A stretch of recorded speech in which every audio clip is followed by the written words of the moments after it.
Good evening. Welcome to Williamson County Travis Mud Utility District number 1. It is, right now we are at 6:33. Welcome to our meeting. It's February 19th, 2025. And can we first please stand for the, and before we start, I want to do a little reminder first. Just that we have adopted a policy in the past that has not gone away to be that we do not have our phones, cell phones. They should be placed off the table, either on the floor or a purse or in a pocket, not on the tables. It can be turned back on after the meeting. And let's please stand for the pledge.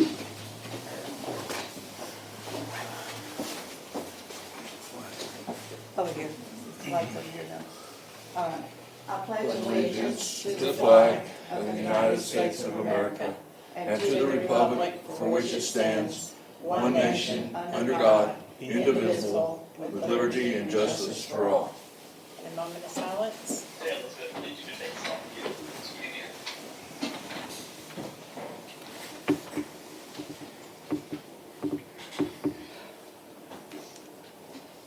So does laptops count as personal devices? Laptops at home? A moment of silence, please.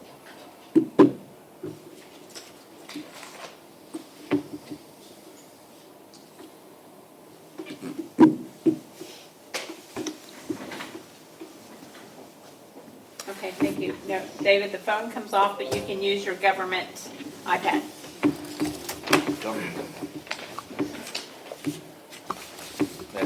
Okay, that's what these are.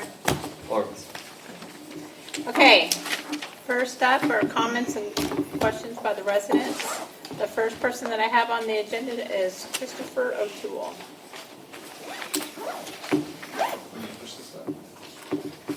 When it's green, you're ready to go. Thank you for letting me speak here, and thank you all for serving on the board. I wanted to also say thank you for voting in that hazardous waste program. I had a chance to use it. It is great. Please, I saw there's some waste stuff on this agenda. Please re-up on that. Hopefully you guys are getting numbers on that too that are showing usage. I had stuff in storage for a long time that I finally got to get rid of. I just had no way to get to the county stuff. The line was so long.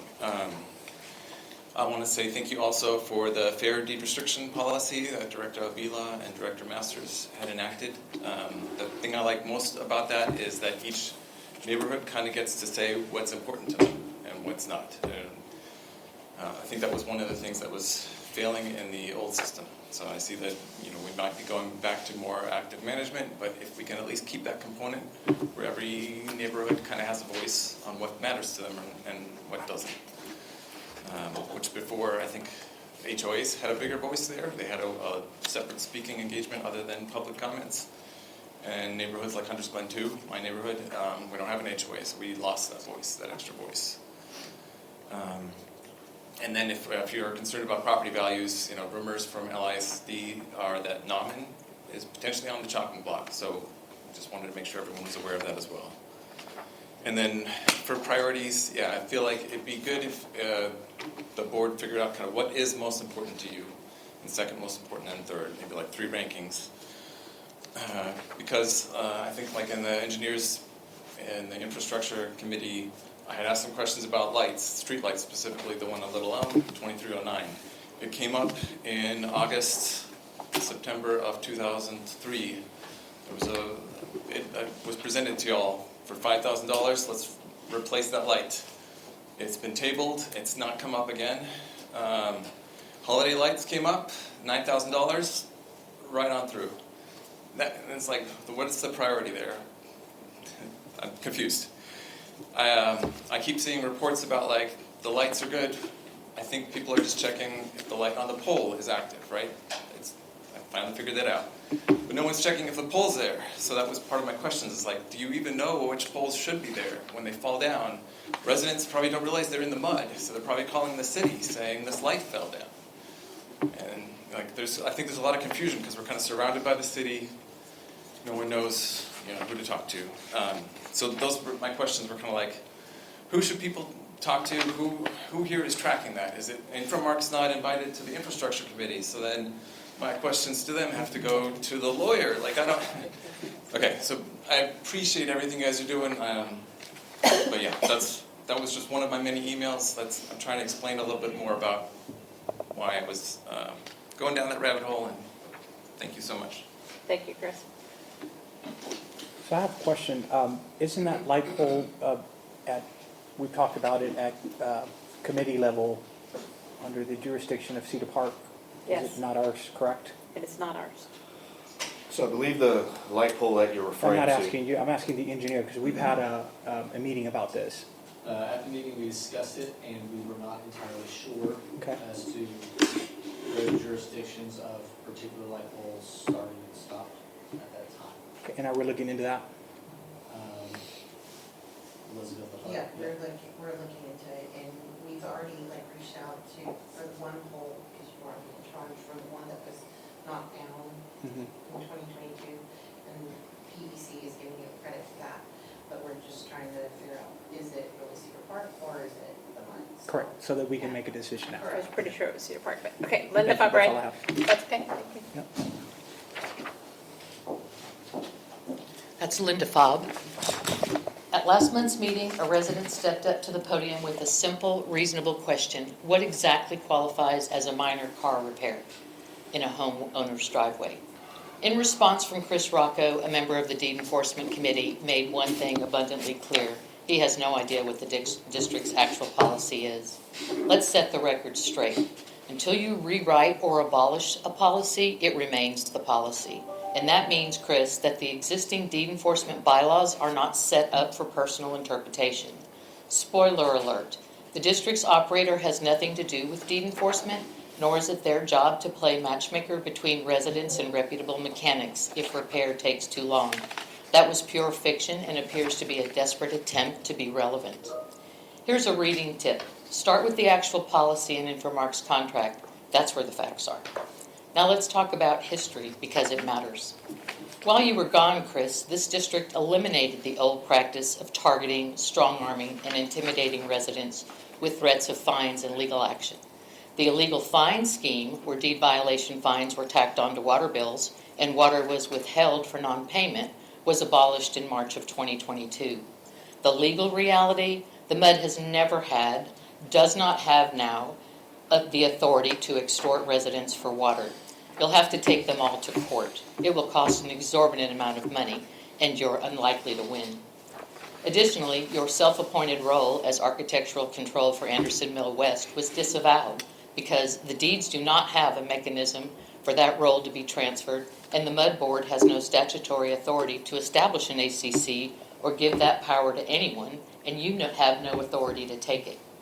It's no secret that Beth Jones likely pushed to resurrect a deed enforcer.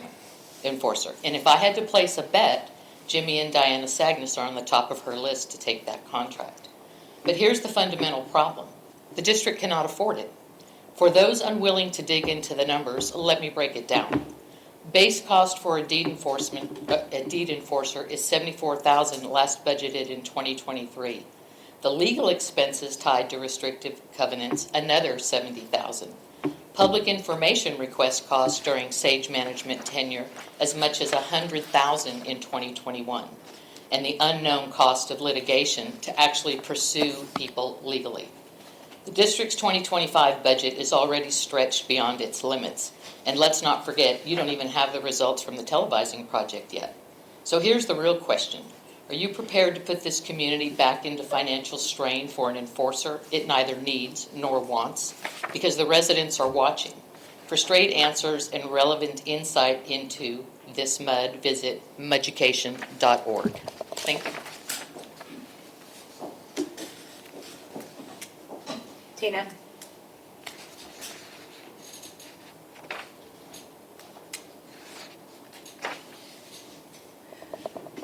Tonight I want to talk about misinformation, public trust, integrity, and fiduciary responsibility. Trust in government at any level depends on transparency, accountability, and a commitment to the truth. But when misinformation is deliberately spread by those in power, trust erodes, and the people who are supposed to be served are left questioning whether their leadership operates in good faith or simply in self-interest. For too long, this board has allowed falsehoods half-truths to circulate unchecked, oftentimes even participating in them. Misinformation isn't just an annoyance. It has real consequences. It leads to poor decisions, unnecessary legal costs, and a loss of public confidence. And when trust is broken, residents disengage, because why should they believe in a system that refuses to be honest with them?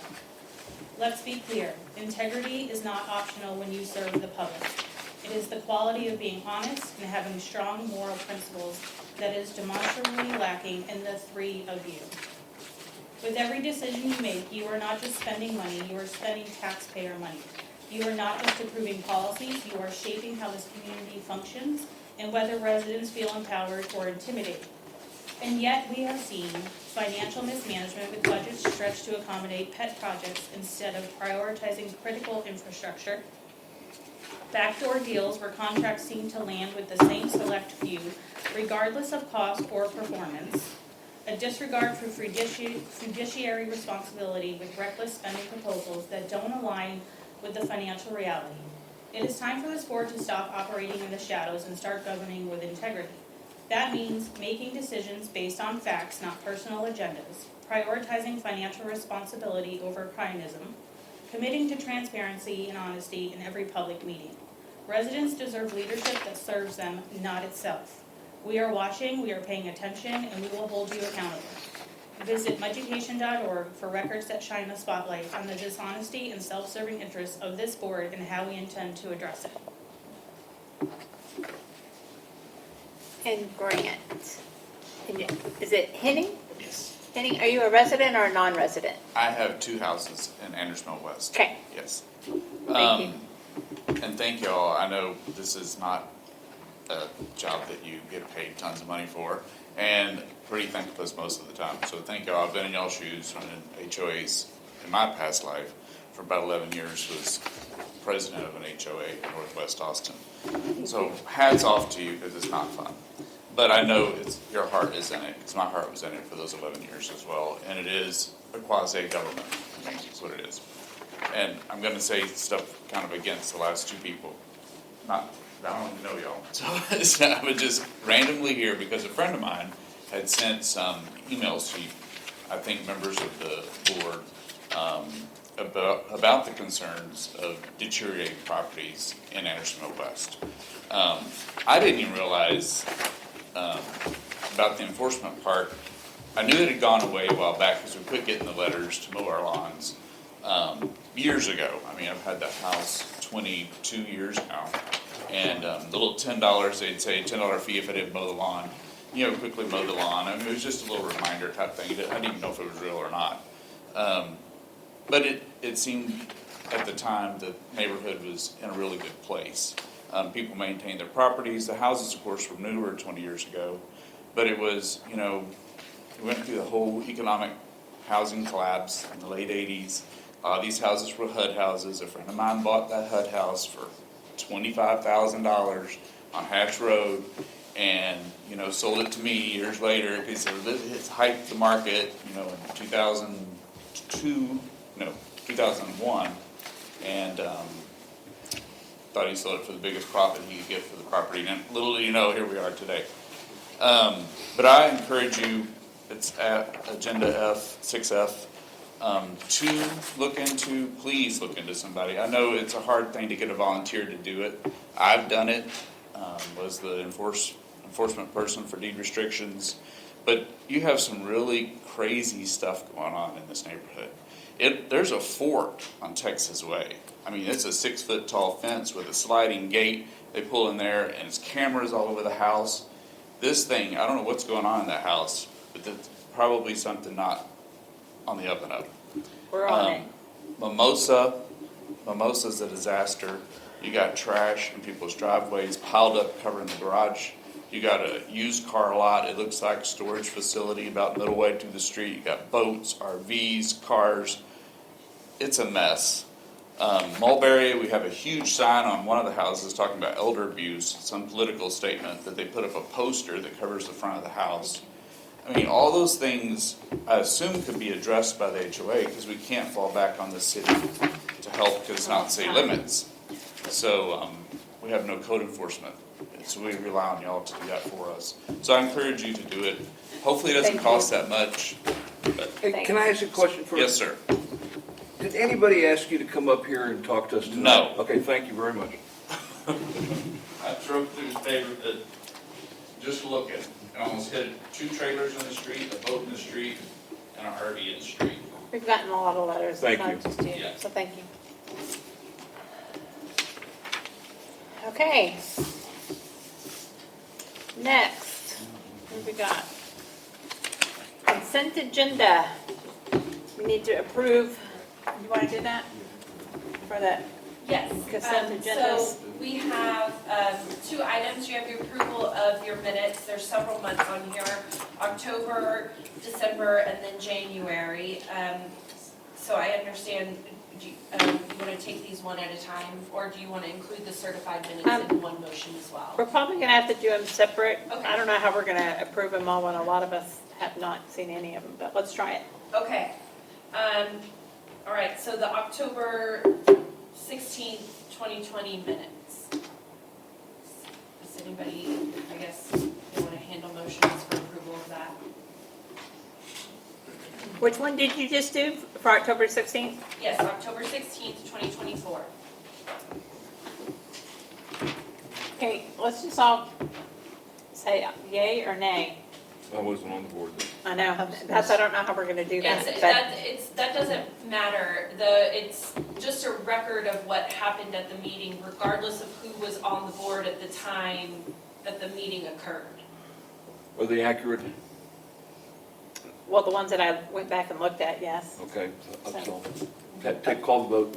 Okay, just clarify, that's all I'm asking, clarify.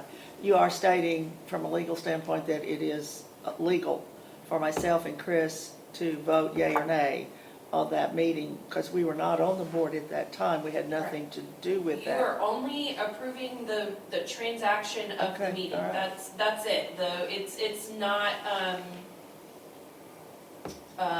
approving the actions that those people did. You are Okay. just saying this is an accurate statement of what occurred during the meeting.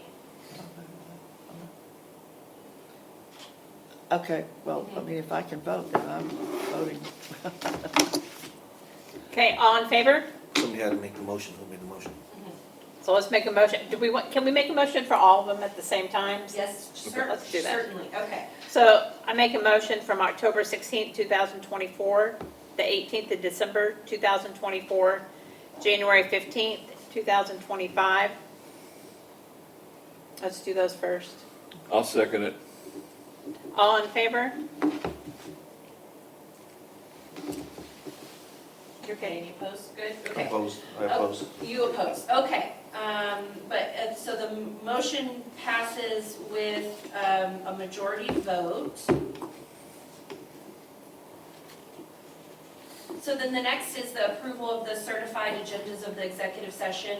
I will hand these to you, Beth. They are just a brief description of what was discussed in executive session, only as it relates to the statute. So, but these are confidential agendas and confidential minutes of what occurred during those executive sessions. And we just need approval of those, and you'll sign them and they go in the confidential file. Okay. Then let's make a motion to approve for executive session for June 27th of 23, July 19th of 23, September 13th of 23, December 13th of 23, and January 17th of 2024. All in favor? Or can we get a second for I'll that? second it. Okay. Sorry. All in favor? Any opposed? Okay, motion passes unanimously. All right, so that takes care of your consent agenda. Thank you. Number 4, we've got the accounting report, including payments and bills and invoices. And on the Billing and Invoices Committee, what's your motion after you met with our consultants? I make a motion, the committee review the bills and invoices, and I make a motion that we accept them per the review at that committee meeting. And I will second that. Okay. Discussion? Okay, all in Wait, favor? what was the motion? that we accept the bills and invoices report and pay the bills. Make the- I heard something different, but okay. Okay, anybody want to discuss it, or we're going to make a vote? So are we gonna get the accountant's report first to hear the report? Or are we just No, moving forward we're just to gonna vote. move forward to vote at Because 6? you guys have already done it. Okay. So, Well, let me just say, I am on that committee. We did meet with the accountant in a very extensive discussion of each and every item on each and every one that's on the report. Certainly, if there's a question about one of them, then yes, you could bring it up.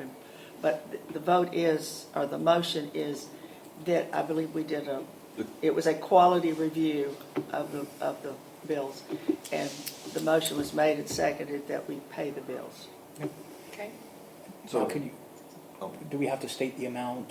I'm Yeah. just asking. Yeah, Right. yeah. Well, that's after this, yeah. Once Okay, we do go that, ahead. then she'll do that. All in favor? Opposed? Okay.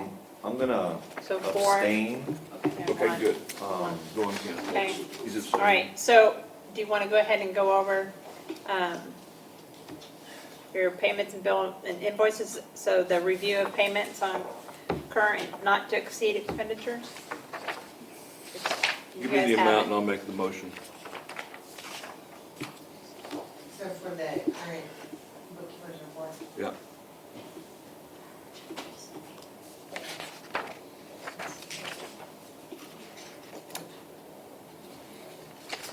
or Lisa's one. Lisa, do you want to cover the total amount invoice? We're not gonna go through, can you hear? They were having issues with the sound. We can't hear you, that's the only. Okay, try it again. Can you hear? Yes, yes. So, we don't need to go through the whole report, just what was invoice, the total invoice, and paid. Okay, and what about the other parts of the report that include the actual versus budget? Yeah, we need to do that. Yes. Okay, I got you. You just want to hear total invoices. Right. That's it. Okay. We're still going to start with summary of funds. That's fine. And the board. Okay. Can you hear them okay? Okay. So if you turn to page 2 in your bookkeeper's report, can everyone hear me? Yes, Yes, yes. they can hear you. Okay, good. So if you look in blue is your general operating fund. Between your checking and your investments, you have $6,256,552.78, and in your tax fund, you have $10,000. This is as of January 31st. Page 3, your cash flow for New First. As you can see, your beginning balance was 142,894.89. In green are holding checks that we used that were approved in previous meetings. Your refunds, and then your disbursements. And again, we have 6 more checks that are in green at the bottom, 1533 through 38, that we're asking you to approve to make sure we pay those on time. Just want to note, the board had asked to split out Infomark's bill. We separated the base fee from any additional maintenance. And then the one unusual item you have in here is your audit. 1528 is a check from Paul Gibson, your auditor, for $12,500. Total disbursements, $357,750, for a balance of $142,290.88. Page 5, your central bank account, that's your operator's account. Deposits of $61,010.99. When we sweep that money out and have some other disbursements, leaving a balance again of $15,000. Page 6, this is your Cadence checking account. So right now, part of your receivables comes through Cadence Bank, which is your debit and credit. And that's being moved over to Central, so hopefully in the next 2 months you won't see this anymore, but we do run payroll out of here. So you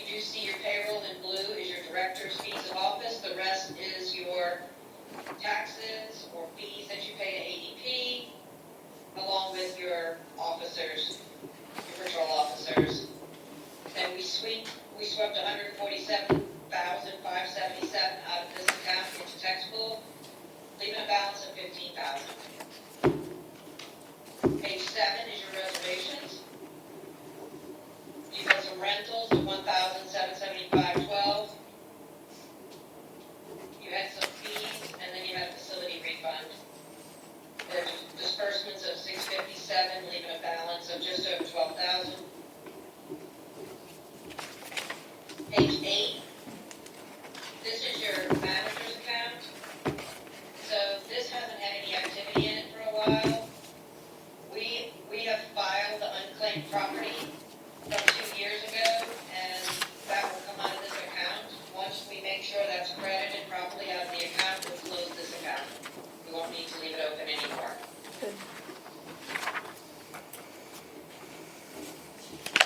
On to page 9, actual versus budget. You are now 4 months into your fiscal year, which started October 1st.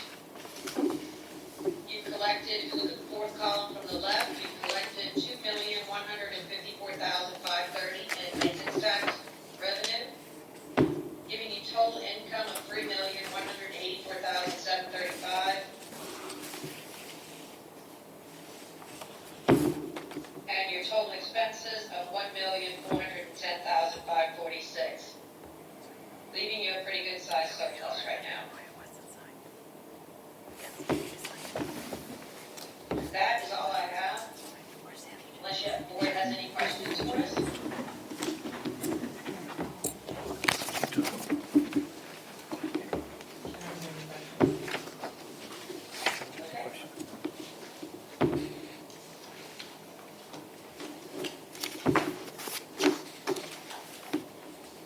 Hey, don't I need the total amount of all the checks? What is that? Kimberly, what's the total amount of all the checks? That was Lisa. Or Lisa? Lisa, what's the total amount of all the checks? Well, all of the checks coming out of the New First checking account, $357,750.41. That's on page 4. 357 what? 750.41. 750.41. Yeah, I make a motion that the board approve expenditures of $357,750.41. Second that. Okay. All in favor? Opposed? Okay. Thank you, Lisa. Thank you, Lisa.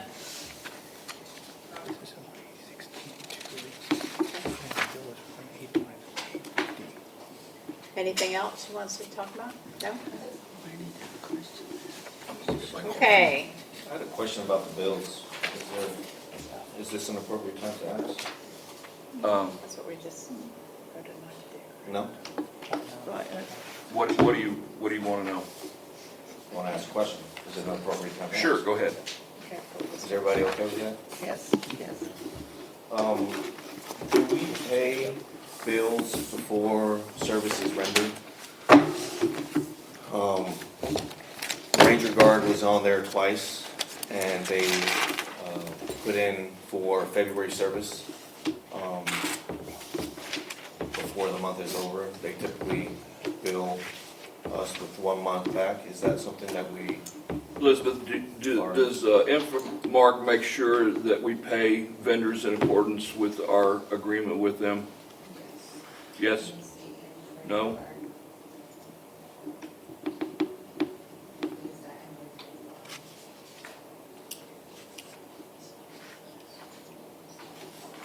Or a more general question, does Infomark review the bills that are being paid to make sure that payment complies with our agreement with the vendors?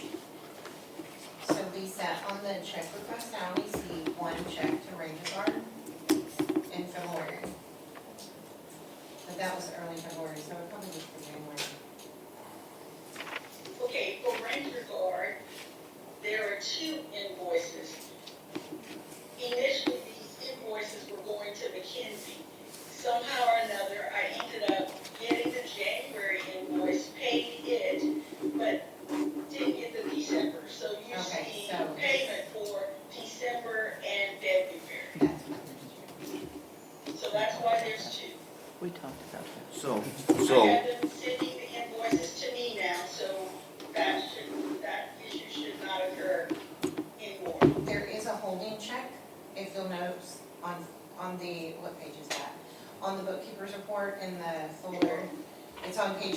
there's a holding check, it's check number 1538 for Ranger Guard, and that will be for the February.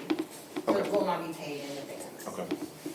So it's not paid in advance. That was the question, and so because of the one, it was just one check, it didn't look like two invoices, so that was what was Okay, thank you. the question. Elizabeth, so we could, Infomark does review checks in accordance with how they're supposed, that's all I wanted to And know. that's part of the review committee as well, so I Okay. mean, we're all in, so, yes, correct.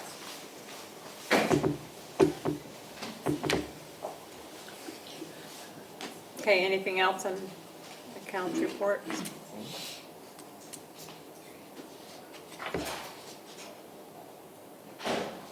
Yep, okay. Engineer report. Alrighty, first item on the engineer's report is the status of the cleaning and televising project. So we finished that design package and contract manual, sent that to Cole, they reviewed it. He did make a couple of statutory tweaks, which we've addressed. So that project will be publicly advertising on Friday in the Chronicle. And we have a pre-bid meeting scheduled for March 5th, and we should be receiving bids on March 12th. So we'll have bids in time to review and analyze them and bring a recommendation of award to the board at the next meeting.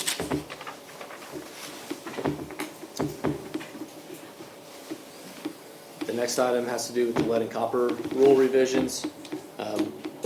We have provided responses to each and every resident that submitted an inquiry, referring them to the FAQ that's on the website. As of right now, there's not a significant update provided by the TCEQ or the EPA. Just a reminder, the kind of two pending deadlines. November 1st, 2027, you will have to have a replacement plan in place for replacing any unknown or lead lines, as well as annually notifying residents, delivery of various types of point-of-use devices to residents, and increasing your sampling. So this is something, and then the second deadline would be 10 years from that to have everything replaced. So just a reminder, you've got 835, I think, unidentified material service lines. Doesn't mean they're lead. And so And we're working with you to give you a quote, but we're also people who can get that also. So at the infrastructure committee level, this is discussed. Infomark and Westwood are working to get an idea for if we were to go out and dig up service lines at each person's house, how many could we do in a week, what would that charge be, so that we can kind of start penciling in what a plan would be, what the cost would be to the district to embark on this endeavor, so that we would have that information to plan for it from a budgetary perspective before that 2027 deadline. Jacob, can Yes, I ma'am. ask you a question? Clarify for me in a simple way. You said you had 835 unidentified. Correct. Okay, then what comes to my mind is, do you have a number that are identified that have a problem? How many of them? We did not identify any that have lead lines. Okay, we don't know that, but do we have a number that we know they don't have a, I mean, because of the age of the subdivision or something? That's correct. So we were required to submit a service line inventory for any service line in the district, right? And when we put together that inventory, I think that deadline was October of last year. Right. We scoured any available records that we had from your previous engineer. We looked at any available information as to when homes were built, not just when they were platted, to identify were things built before or after when Texas banned the Okay. use of lead pipes. Unfortunately, we didn't find any pertinent, we have the drawings for some of the subdivisions that were built prior to that ban. Unfortunately, the drawings do not identify the type of Okay. material. That would have been amazing if it had said, Right. you know, a various type of material. All it said was 1-inch service line or 3/4 inch service line. So we've been unable to verify that. We were looking through the files this past month to see if we could identify the builder and get a contact information. It does look like the original builder, developer is no longer functioning business.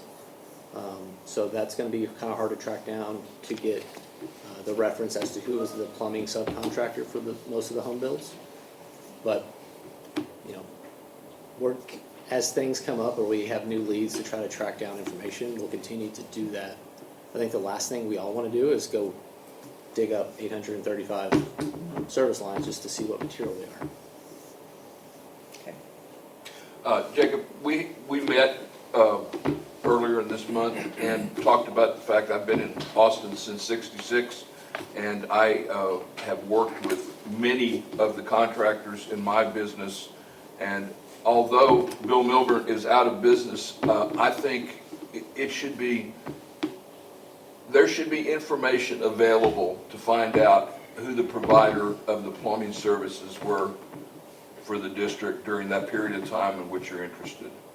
And if you need to, I'll help you identify those vendors.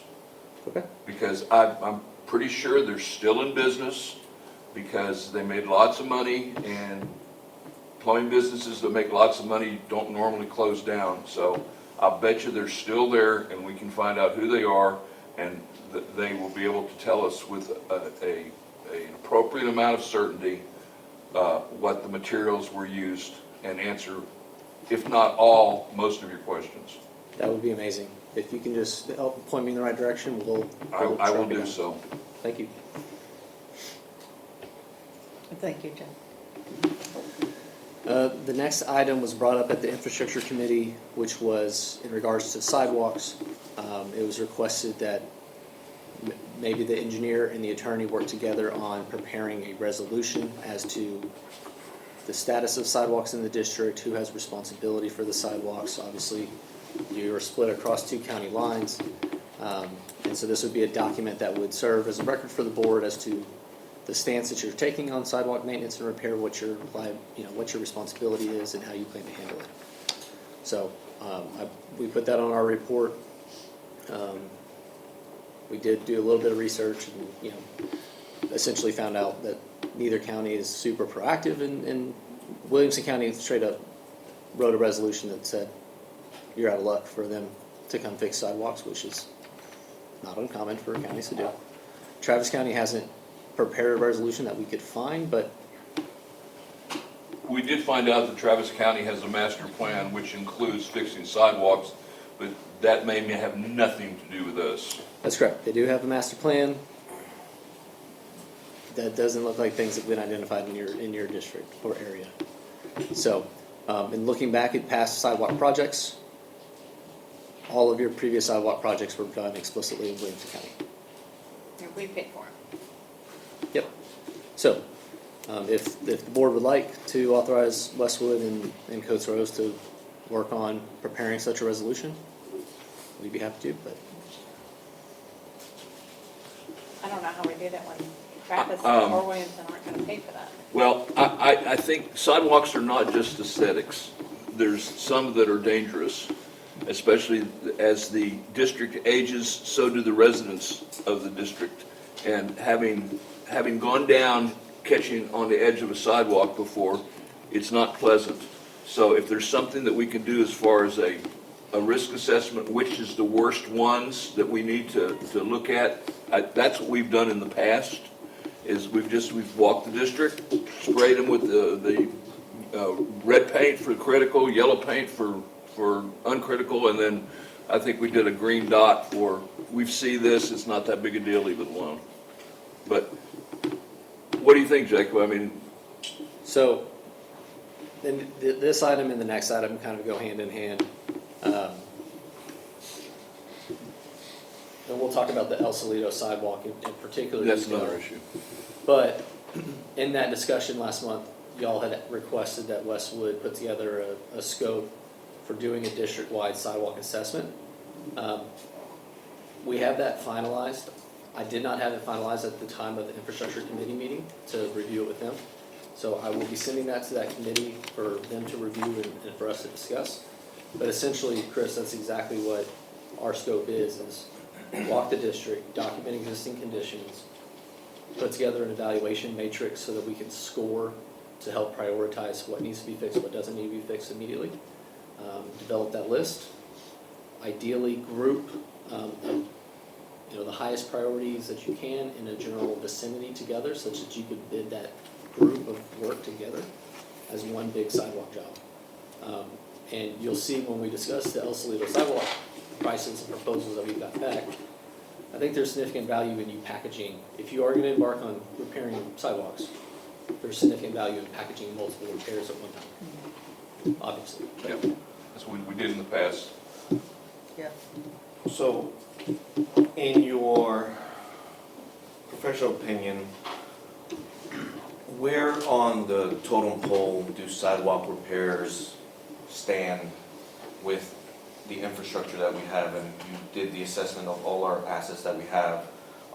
Where does that play into where we should be prioritizing our money? I feel like it's something that is low on the totem pole, where we have our lift stations, we have our telescoping of the sewer lines that are coming up.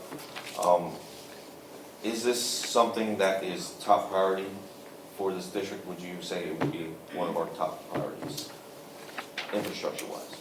From, if you're prioritizing infrastructure based on risk to the district and risk to your financials, I think that's essentially what we did with your facility assessment and capital improvement plan. So the highest rated projects on that plan were your lift stations, the other two lift stations that hadn't been rehabbed. Cleaning and televising sewer, because that's A, it's a requirement, but B, it's helpful to identify if you have issues with your sewer.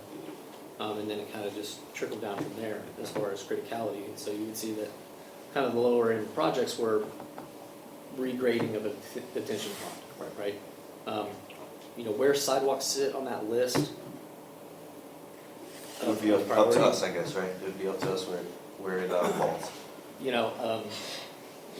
That's a y'all decision, I think. And I don't want to put Mallory on the spot here, but you're not really called as a MUD to do sidewalks. You're really called for water and sewer and stormwater, but in this case, nobody else is going to come and fix the sidewalk. So if that's something y'all want to embark on and feel is important at the time, then you have the ability to do so. Thank you, Jim. Comment. I have a couple other questions. I'm sorry. So have you always lived in Texas? Yes, sir. Has everybody here, who's lived in the Northeast? Okay. All right. So in the Northeast, when it snows, whose responsibility is it to shovel the driveway, the sidewalk? Anybody know? It's the homeowner, The homeowner. Why? Because if they fall, because it's you their get sued. property. Right. So I don't see how it's any different that here in Texas, even though we don't get snow, but it's your responsibility to take care of your property. It's on your property. If somebody trips and falls, you have insurance to cover you if they come and sue you. So I don't see why the MUD would take on fixing. I get it's a safety issue, and we want people to be safe, but how far are we going to go to keep people safe?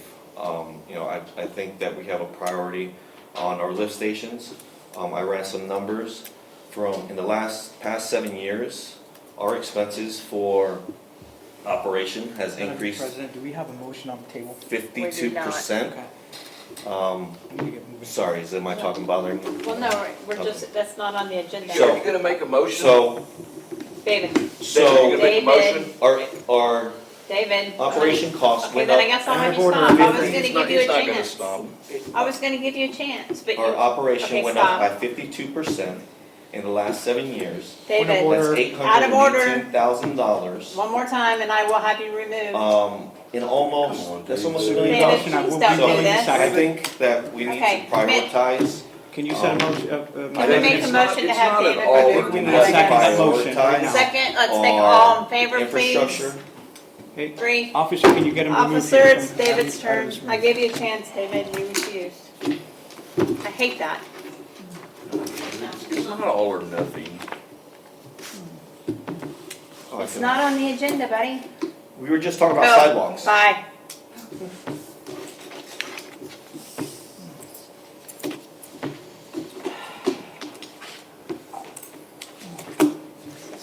May I ask a question at this point? Be careful, it's not on the agenda, you may get kicked out. Well, be careful. We're in the middle of the engineer's report, I think is where we are. Yes, ma'am. Right. And we had come through you were listing some things that's in your report, okay? Yes, ma'am. And we kinda got our toe stubbed on sidewalks. And so, to get through that, let me just say that my feeling, whatever that is that they are important, but you're right, there are, as a whole, it's farther down the list, okay? But I think safety is a factor that must get in there.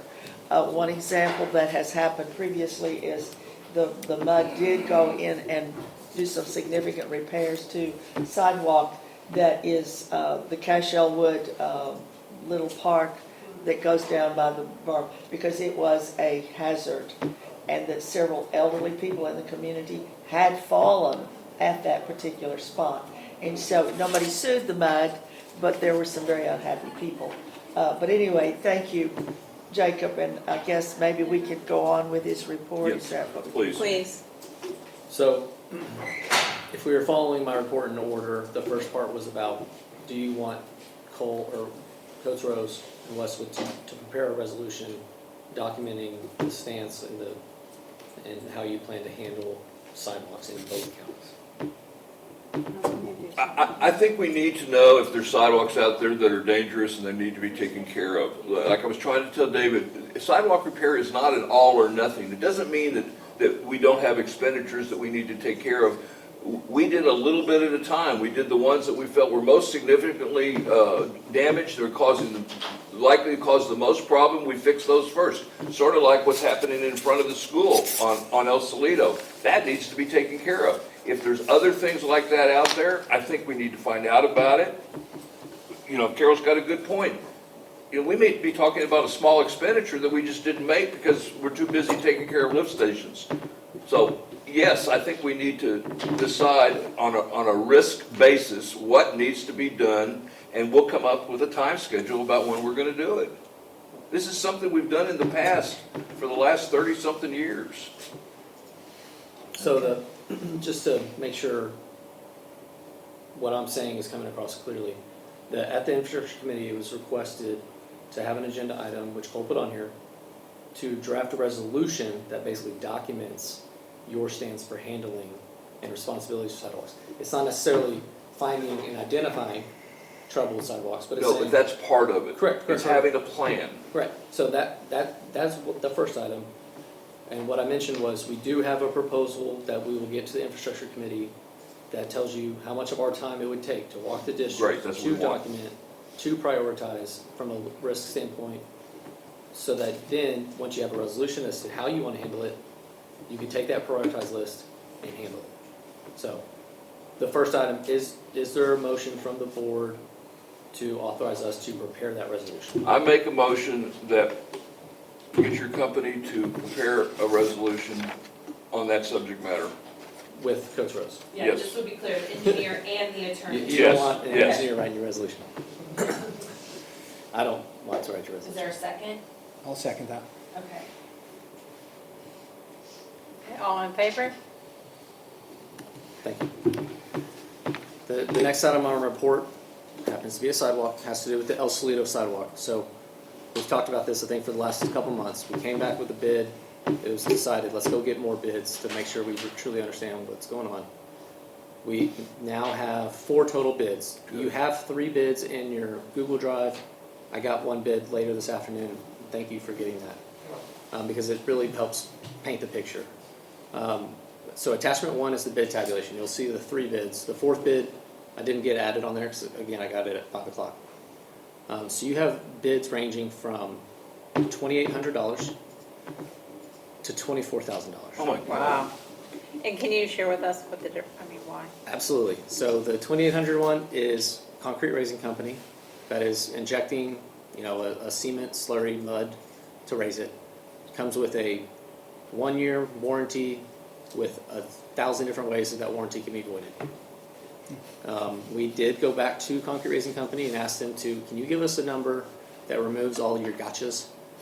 And we haven't received that yet. And you're not going. You have 2 bids that are in the middle. They're from 2 different companies that would come out and demo the old sidewalk and rebuild the new sidewalk. And then the highest bid is the Company out of Houston, so you are paying for them to come out of Houston, so there's a surcharge there. I talked to him, he said that's about $1,700 out of the 2,400, just for them to come here. 2,400, 24,000? 24,000, sorry.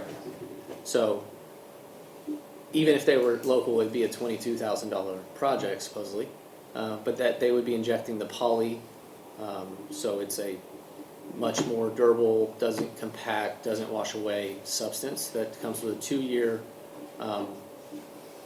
what's the term he used? A 2-year warranty with, there's no rationale as to why that would be voided. It's guaranteed, no, unconditional guaranteed warranty.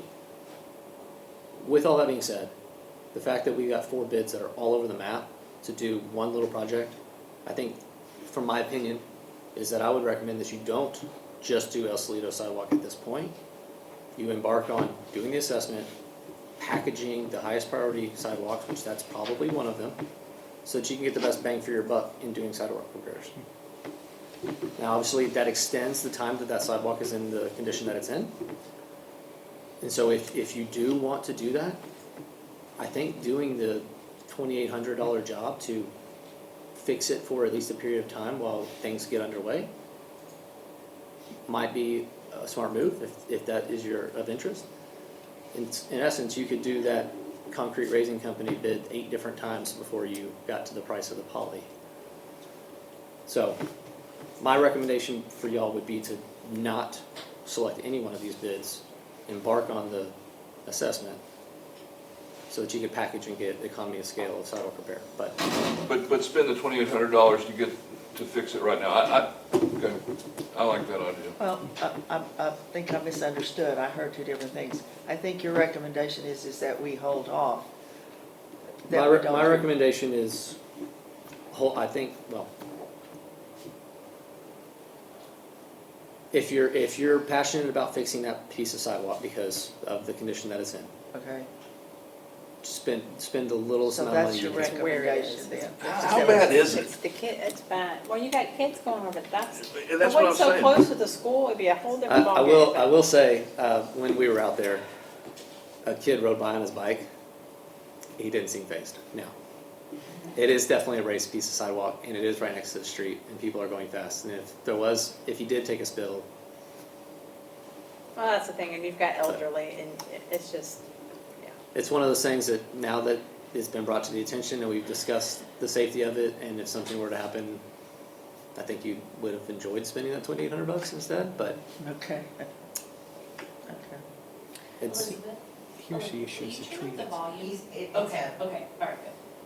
so Cole, go ahead.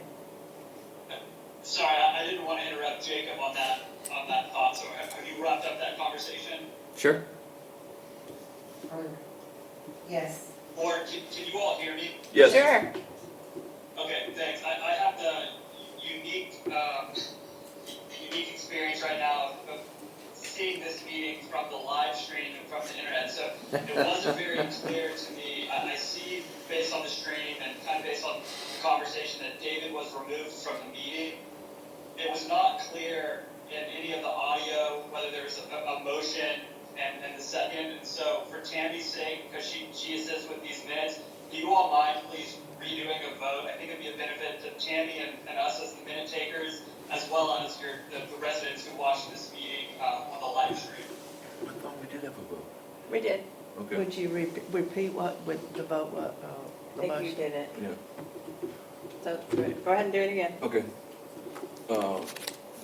I make a motion that David be removed from the meeting because we did this, the statutory number of times. We asked him we didn't have a motion out of this, and we asked him to stop, and he wouldn't stop.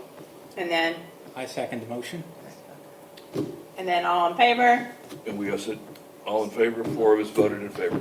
And that's exactly what we did the first time, Cole. I appreciate it. There was so much talking the first time that it was really hard to get a clear motion. So I appreciate you all doing that. I normally don't like interrupting meetings, but I appreciate it. Thanks. Yes. Thank you for clarifying that, Cole. Okay. So we kind of left it with, what do y'all want to do about El Salito? I don't think, because we know that it's there, we know that it's already a risk, I don't think that I myself feel comfortable letting it go, knowing that if we have anybody fall there and break a hip or break a leg, we have a big issue. The low bid 2,800 would be a fix. And did they say, or do you have any estimation of how long that is going to be a good fix? Okay, that's good. They offer a 1-year warranty. Okay. In their terms and conditions, there's a lot of rationale as to why the warranty could be voided. Okay. But your recommendation that that's a good, that would be a good thing for us to I do? think in comparison to the other bids, Okay. it would be a wise use of money for a temporary fix. If it becomes a long-term fix and it never deteriorates, great. If you do have to go back and do some work on it a year or 2 years from now, at least you didn't spend $15,000 on that. Yeah, I think the root cause is the tree, so I'm wondering if Yeah. that fix is not gonna really fix the situation It looks where- like that area has been raised before. Okay. Yeah, there's injection marks on that. So, you're not gonna take the oak tree down, so Well, I know when we had the previous discussion about this, when we had the first bid, yes, ma'am. that particular contract had all of these, many It's- things in that's- it. That's the same, It's the same company? Same Okay. company, So same the price, tree, same term. I mean, is it going to have to be removed or what? No, yes? if you, I mean, it comes down to really how much do you wanna spend on it, right? The tree, Well, the little It's- rain that we're getting, I mean, it could last 4 or 5 years. I could, There's a chance that it does. I think it's money well spent. Just fix it. Yeah, I really do. I can't recall the tree right now, but is the tree hitting the wall or is it, it's I not, don't remember. it's not? it's not, it's close, but it's not. Okay. Is there really that big a difference cost in the slurry between the big expensive one and the, That's why I called him when I got the bid, I was absolutely floored that it was Yeah. $24,000. And he, but that's probably more into, he says, it could break the first 6 months we're there, we gotta build in that cost into the bid. I don't know, Yeah. I know Elizabeth has done hundreds of projects with this Yeah. guy. And, but because he's local, it's not that cost. It's more of like the CRC cost. Well, So- and I did ask him, I was like, how much of this is because you're coming from Fulshire? Right. And he told me $1,700. So I was honestly expecting him to say like $8,000. Yeah, yeah. And I'm like, okay, that puts us closer to, Yeah, when I saw the number, I was like, I thought maybe he missed the To decimal me, point. that's we don't wanna do it, let's see how much they'll pay us bid. You, there's potential there. Hey, there's an Asian proverb, charge more than market will bear is unprofitable, charge less is silly. I mean, I think there's no doubt that comparing the technologies of what CRC brings to the table or what, I forget the company name, but Julian, Tilted Concrete, the technology of the poly is superior for sure. The fact that they offer a 2-year warranty, unconditional, and these guys offer a very conditional 1-year warranty. But all that being said, if you spend $2,800 and it gets you 5 years, was that a significantly better value? That's what I'm saying. We could almost do it 10 times. That was my point, is Okay. So do we need a motion? You want to do that? You're on that committee? You want to make a If you're motion? Sure, gonna, I if make- you're gonna authorize him to award it to the 2,800, yes. Right. Yeah, we What's did. the contractor name? So, it's CRC concrete raising and repair. It is attachment 2 in your bid package. So the exact Sorry. amount is, hold please. And that would be fix it now, not, Right. not putting it in a package of fixing. So- Right. Correct. That would be $2,830.67. Now, in my report, I denote that if you want to move forward with that proposal, I recommend that you have Coates Rose make sure to review the T&Cs of that and ensure that they're comfortable with you signing that proposal, but Now, there is a down payment of $1,450.34, and then the remaining amount. Should we approve that, the initial amount, and then approve the full amount? My concern is paying up front fully. Does that make sense? Because it's saying a down payment, correct, in the last item? Sure, but you're approving to spend the 2830. The full amount, okay. And if you split that into 2 checks, you split it into 2 checks. Okay, we're ready for this, okay. So I move that we approve the estimate or the proposal for repair with CRC, concrete raising and repair, in the amount of $2,830.67. I'll second it. All in favor? Okay. So we'll get that over to Coach Rose to review upon, assuming that they have no issues with y'all signing it. Who should I send it to execute? President? Oh, that's fine. I'm sorry, I didn't hear you. The president can sign for it. Got it. So. Go ahead. We'll get it to you, Beth. Next item is 2012 Lakeline Oaks, the CMU wall. If y'all recall, we went and looked at it from the apartment side. Resident sent another inquiry. We went and met him at his house and viewed the wall from his side of things. So we had originally prepared a memo. We went ahead and updated that memo with some additional photos and our thoughts. Essentially, without a doubt, the wall is tilting. This, according to the resident, this wall did fall down previously, he said about a decade ago, and it was rebuilt exactly as it was previously. So it is right next to a tree. So second consecutive tree problem. And it does appear to be falling again. What we didn't see was any cracking in the mortar, any cracking in the blocks, any signs of stress on the foundation. So what I can't tell you definitively is, will it fall? I don't know. When it will fall, I certainly don't know. So it is like a 12 to 15 foot section of wall. So it's not like you have some very long sections of wall. It is a shorter section. It is the essentially perimeter fence of this resident. But what I'm recommending to y'all is that we continue to go out there quarterly. We took a measurement, and so every quarter we'll go out there and we'll take another measurement. And if it continues to progress, and it gets to where that measurement has gone up by a ½ inch, we need to at least discuss what other alternative options you have. It could be bringing a structural engineer out there to investigate. It could be a geotechnical engineer. Could be just getting the CMU contractor out there to brace it, fix it. Yeah, I was gonna ask, because there are things we could do. Of course, Okay. right? But at this point, I don't see a significant risk to you right now, but I do think it's worth monitoring. Okay, I don't think there's a motion we need to make on that one. Nope. I don't think so. And then the second last item, we did include the meeting minutes from the 2 meetings. The first, I think we had a scheduling snafu, but it was Westwood and Infomark, so we did talk through everything because obviously Elizabeth has a lot to soak up. And so we did talk through that, so we did include those minutes, so I know what we talked about, and then we had the meeting with Chris in Hanoi, so those minutes are there as well. And then the final item is the streetlights, which Mr. O'Toole brought up during public comment. We did receive his email.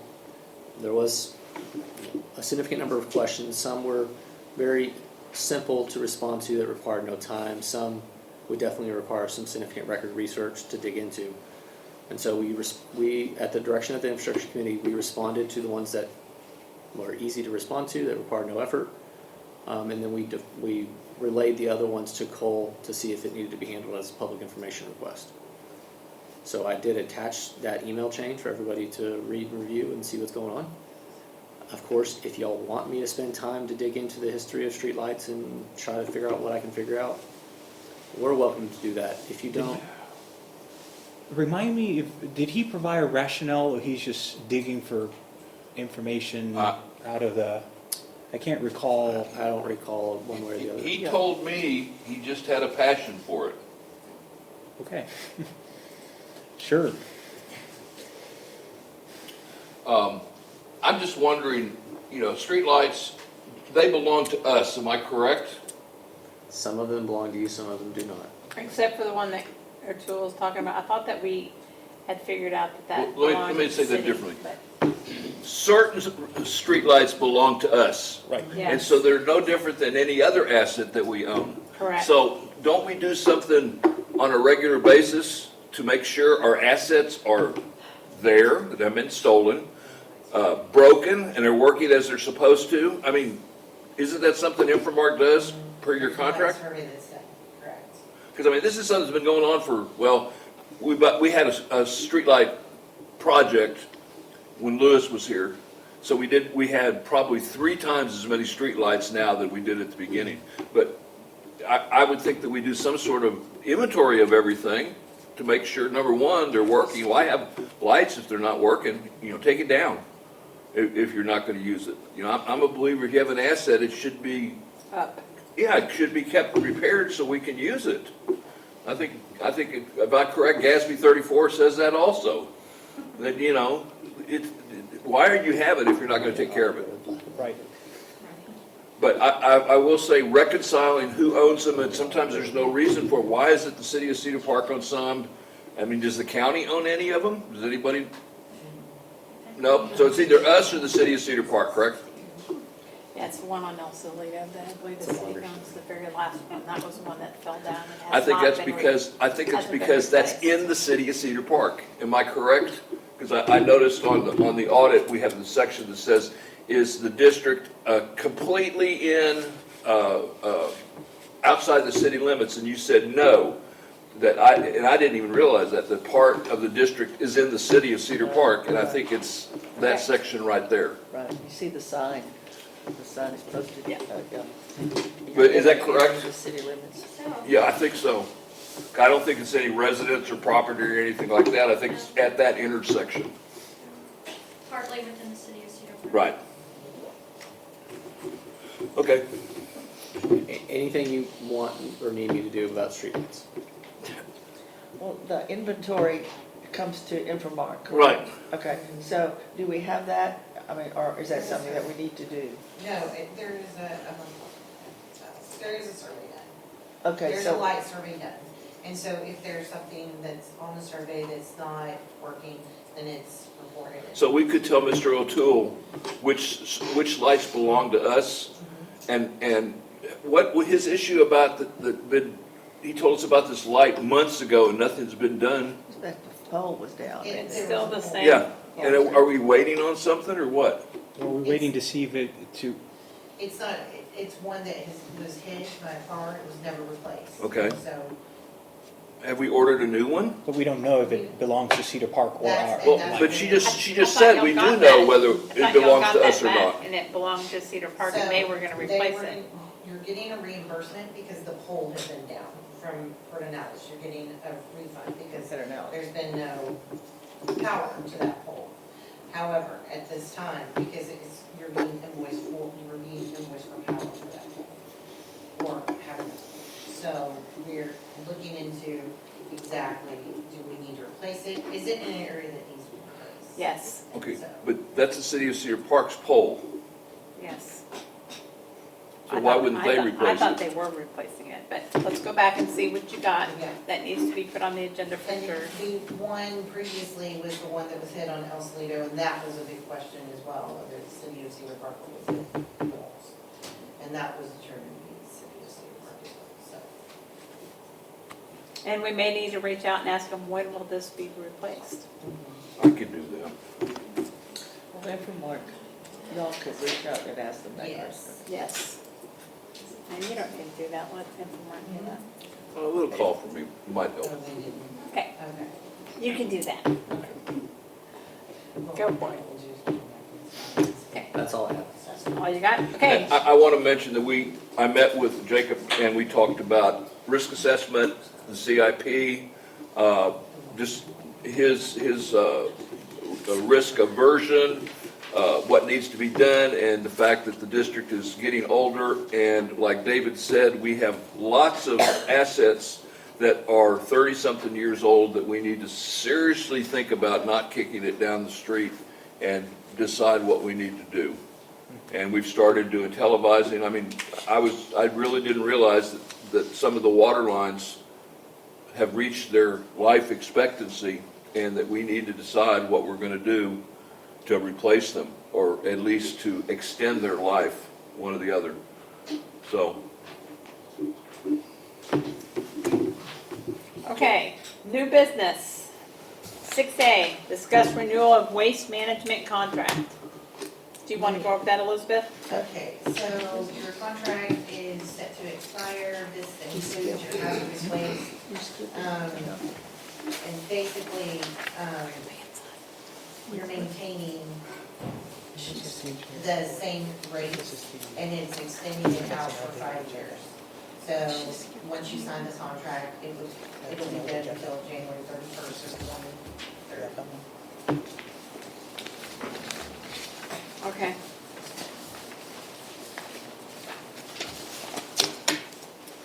Do we And need there to was- go? And your attorneys already reviewed the contract, and there was just some language that needed to be added, and the waste collection firm added it, and so your attorneys already approved it. So we just need your signature, which we've already received. We'll send it back to the waste collection company. Once Paul, I'm assuming it will be Paul that signs it. Once he signs it, and we have a fully executed copy, then we'll keep a file, and we'll get one to you. Okay. I want to make a comment. Who brought up, was it you or Mr. O'Toole about the at your door hazardous waste pickup? Just to let everybody know, they will not pick up tires. Tires is a catch-22. And it was explained to me, if you've got a used tire, back up and say, where did that used tire come from? Did you get it when you got new tires on your car? Why didn't you leave the used tire with the people that put the new tires on your car? Because I've gotten quotes of up to $35 per tire to pick it up. So it behooves you and our residents that unless that tire is something you want to save as a spare, please leave it at the tire place, because they're not going to pick it up, and we don't want to find it in the waste management in the dumpster or the cart. Okay, that's all. Good. Okay, B, review and approve annual financial report for the Okay, district. I'm sorry, do y'all take actions at the end of going over it, or are you gonna make a motion on approving that amendment? We're going to do that at the next meeting because we don't have it all here, correct? Or do you want to do it now? The waste management Oh, amendment? no, the waste management contract. Yeah, we have it all here. Okay, let's go ahead and do it then. Okay. Sorry, I misunderstood. No, you want a motion? Please. I make a motion that we approve the waste management contract as amended. Yes, it's already been done. Okay. Can I get a second? I'll second that. All in favor?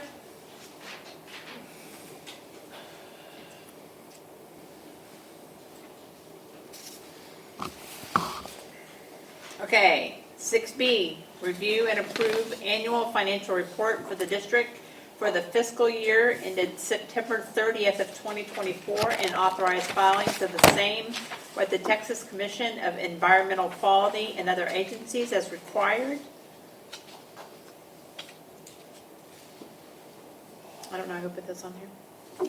No, auditor. Yes. That's me. It's your annual. Yeah, hi, I'm Ashley with McCall Gibson. The audit's required by TCEQ, required every year, and needs to be submitted to them by mid-February. And so that's why that's on your agenda right now. I've handed out a draft copy of the audit report to you all, which I'll go through with you at a relatively high level. But if you have any questions, stop me and we'll try to get those answered for you. If you turn a couple pages in on the audit report, it's actually to the third page of the report, which is on McCall Gibson letterhead. At the top of this page, you'll see the audit opinion, and again this year for the fiscal year ended September 30th, 2024, the district received an unmodified opinion, which is also known as a clean opinion and the best opinion that you can get. Following that, a few more pages in, beginning on page 4 and running through page 8 is what's known as the management's discussion and analysis. And I generally recommend that if anyone's going to read anything in an audit report, those 4 pages will give you the biggest bang for your buck, because it really does provide a nice high-level overview of the financial activities of the district for the year ended September 30th. But rather than go through the MD&A, since we're here together, what we can do is skip to the financials themselves. Those begin on pages 9 and 10. And as we walk through the financial statements, we'll essentially talk through everything that's in the MD&A. So again, pages 9 and 10, this is the district statement of net position, also known as your balance sheet, as of September 30th, 2024. I'll start on page 9, in the left-hand column here, with your general fund, where you can see that as of the end of the year, general fund had total assets of approximately $5.2 million, of which almost 94% of that is made up of cash and highly liquid cash equivalent investments. This adjustments column here is what Chris referred to earlier. This is what's known as GASB 34 adjustments. And what they do is they take your fund financial statements, put them into a more for-profit view. So for your purposes, for the top part of the balance sheet here, we're putting onto the assets about $9.9 million of capital assets that have been purchased over the years by the district. And once we do that, you come down to total assets under your statement of net position of that $15,091,000. This next page, page 10, is the liabilities side of your balance sheet. And here I'll start again in your left-hand column with your general fund, where you can see that as of the end of the year, general fund had total liabilities of approximately $699,000, deferred inflows of resources of about $68,000, and that's just uncollected property taxes as of the end of the year. And that brings us down to total fund balance in your general fund, that $4,388,000. That fund balance, it's basically a 1-year operating reserve for you guys. So it would cover more or less 1 year of operations if you were to not collect any revenues in the coming year. But had all the expenses. But had all the expenses, Okay. exactly. The adjustments column, again, taking those liabilities to a more for-profit view, is just to move those uncollected property taxes over to revenue. It's a GASB 34 adjustment. And once we do that, you come down to net position balance here, the very bottom right-hand number on page 10. Net position balance of about $14.4 million. Page 12 is your statement of activities. Also can be thought of as a P&L or income statement, if you will. Again, general fund, running down that column, you'll see that you brought in revenues this year of about $5.7 million, about 42% of that being made up of property tax revenues, another roughly 32% made up of water and wastewater service revenues. You also had about $536,000 in miscellaneous revenues, which is larger than what you're used to seeing in years past, and that just represents some insurance claims that came in from TML this year related to the Hatch lift station. You had expenditures offsetting those revenues of about $4.6 million. So year over year, you had an increase in your general fund balance of that $1,036,738. Again, once we factor in those GASB 34 adjustments, which for you all is primarily just depreciating your capital assets, you come down to a year-over-year increase in net position of $872,715. Following that are the notes to the financial statements. The notes just give a little bit more detail and definition into the financials themselves.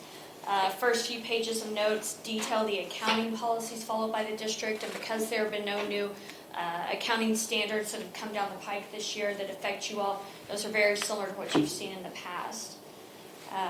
Pages 19 and 20 provide a detailed discussion of your cash and investment balances as of the end of the year.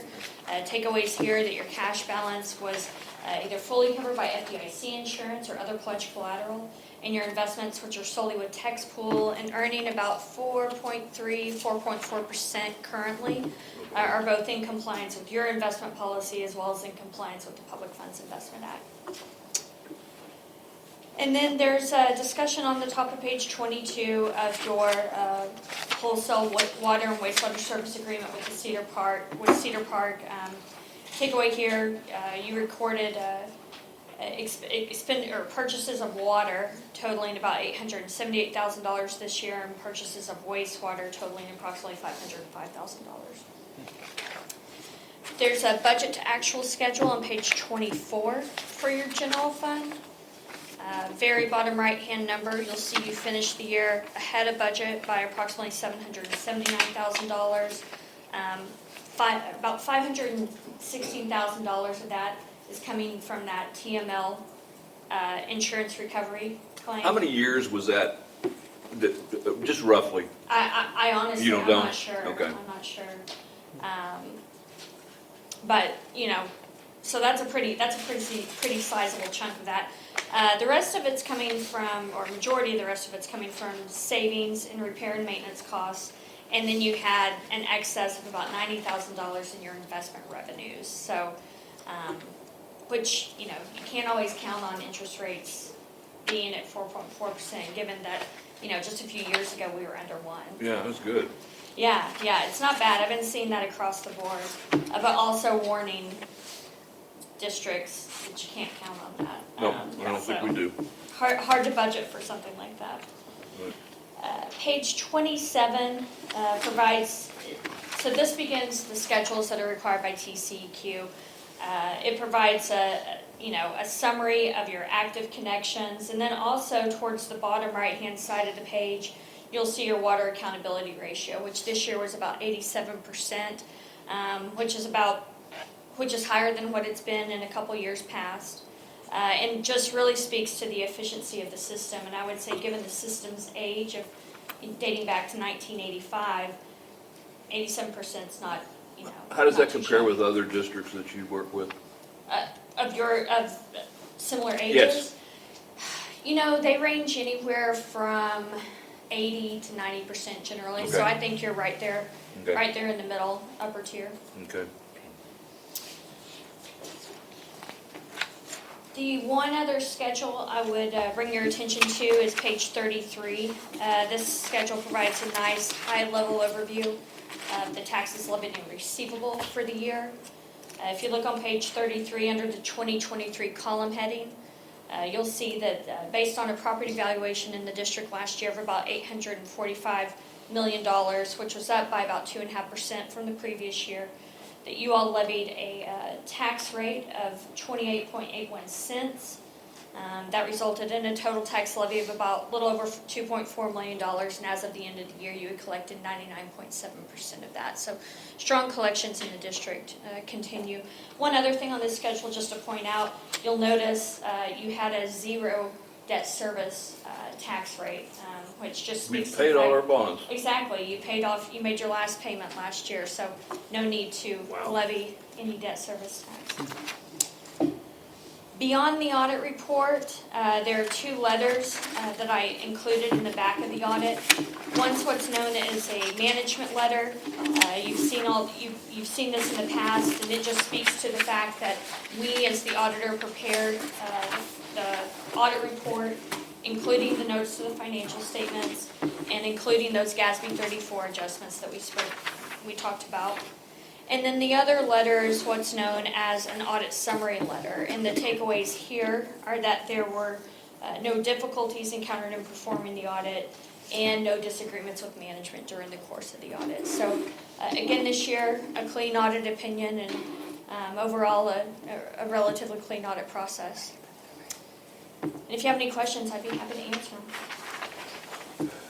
We talked about that you did have, I guess you would call a recommendation that you said you made to 99% of your other clients, and what was that? Well, to say it's a recommendation might be a strong term. It's that management letter, and it's just to let you all know the fact that we prepared the audit report, we prepared the footnotes to the audit report, we keep track of the capital asset schedule, including depreciation. Oh, so that's just the CYA. It's just, it's a CYA, and the fact that we do that, and the fact that you do, and you all don't, and don't have internal controls around that. Right.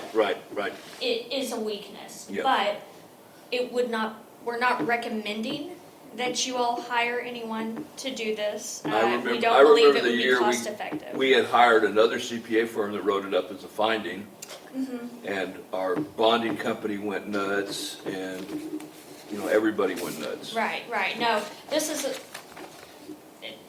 is not that, and this letter doesn't go to TCEQ, it stays with Okay. you all. So the report itself goes to Do TCEQ. you think that the current situation, that we do have adequate controls to offset the risks involved with what you're talking about? I believe so, but we're not. You're not gonna sign a letter saying that? I believe for your other consultants you do, but that, we don't have the leeway to use that as Okay. a reason for not writing this recommendation. Do you still do things like going to directors and say, psst, psst, is there something you want to tell us?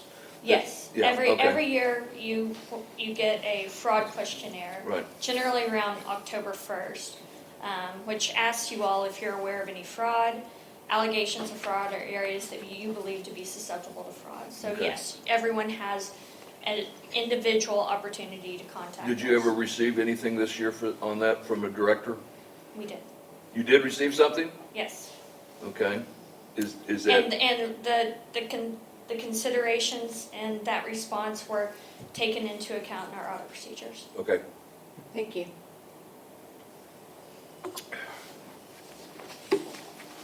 Okay, so are there any questions for the auditor about the audit? We would just need a motion to approve the audit and authorizing filing it with the TCQ as required. I make a motion that we approve the audit and file it in accordance with requirements of TCEQ. I'll second that. All in favor?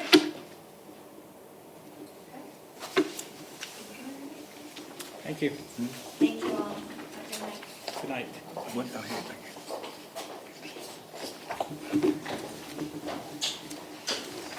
Okay, what are we on? 6C, discuss amendment to current park and pond rules and regulations. Yeah, that is my agenda item after our meeting. I believe that our current rule needs an amendment, and page 11, I move that we amend number 3 on page 11 to read, so it currently reads the following. Associations with mandatory, line number 3, associations with mandatory or optional membership may reserve the district building at no cost. I am proposing that we change that to nonprofit, non-resident rate. So again, I move that we approve the amendment to read at nonprofit, non-resident rate instead. Anybody want to discuss that? No. Does anybody want to second that? Yeah. Someone want to second that? That was the motion? I'll second it. Okay, all in favor? 4. Is that the only one? That's the only thing I've Okay. saw after reviewing the agenda, so. Okay, 6D, discuss amendment to current amendment and restate rules of order for conducting board meetings. So that one is mine. Motion, I would like to make a motion to re-adopt the March 31st, 2021 communication policy as written and adding the following. The first one is the directive as only directors assigned to the specific committees, save the president of the board, are to contact the vendor consultant associated with the said committee. We need to discuss that. Hold on, can you repeat? I have March 30th, 2021 communication policy that only board members in the, Motion to re-adopt. re-adopt it, yes. But that, okay, re-adopt. And then only directors in the committee can. Directors communicate. assigned to the specific committees, save the president of the board, are to contact the vendor consultant associated with the said committee. Okay. That's the first one. The second one is, if a director or member of the public is asked to be removed from the meeting, they cannot stay on the property and are eligible to return at the next regular scheduled meeting.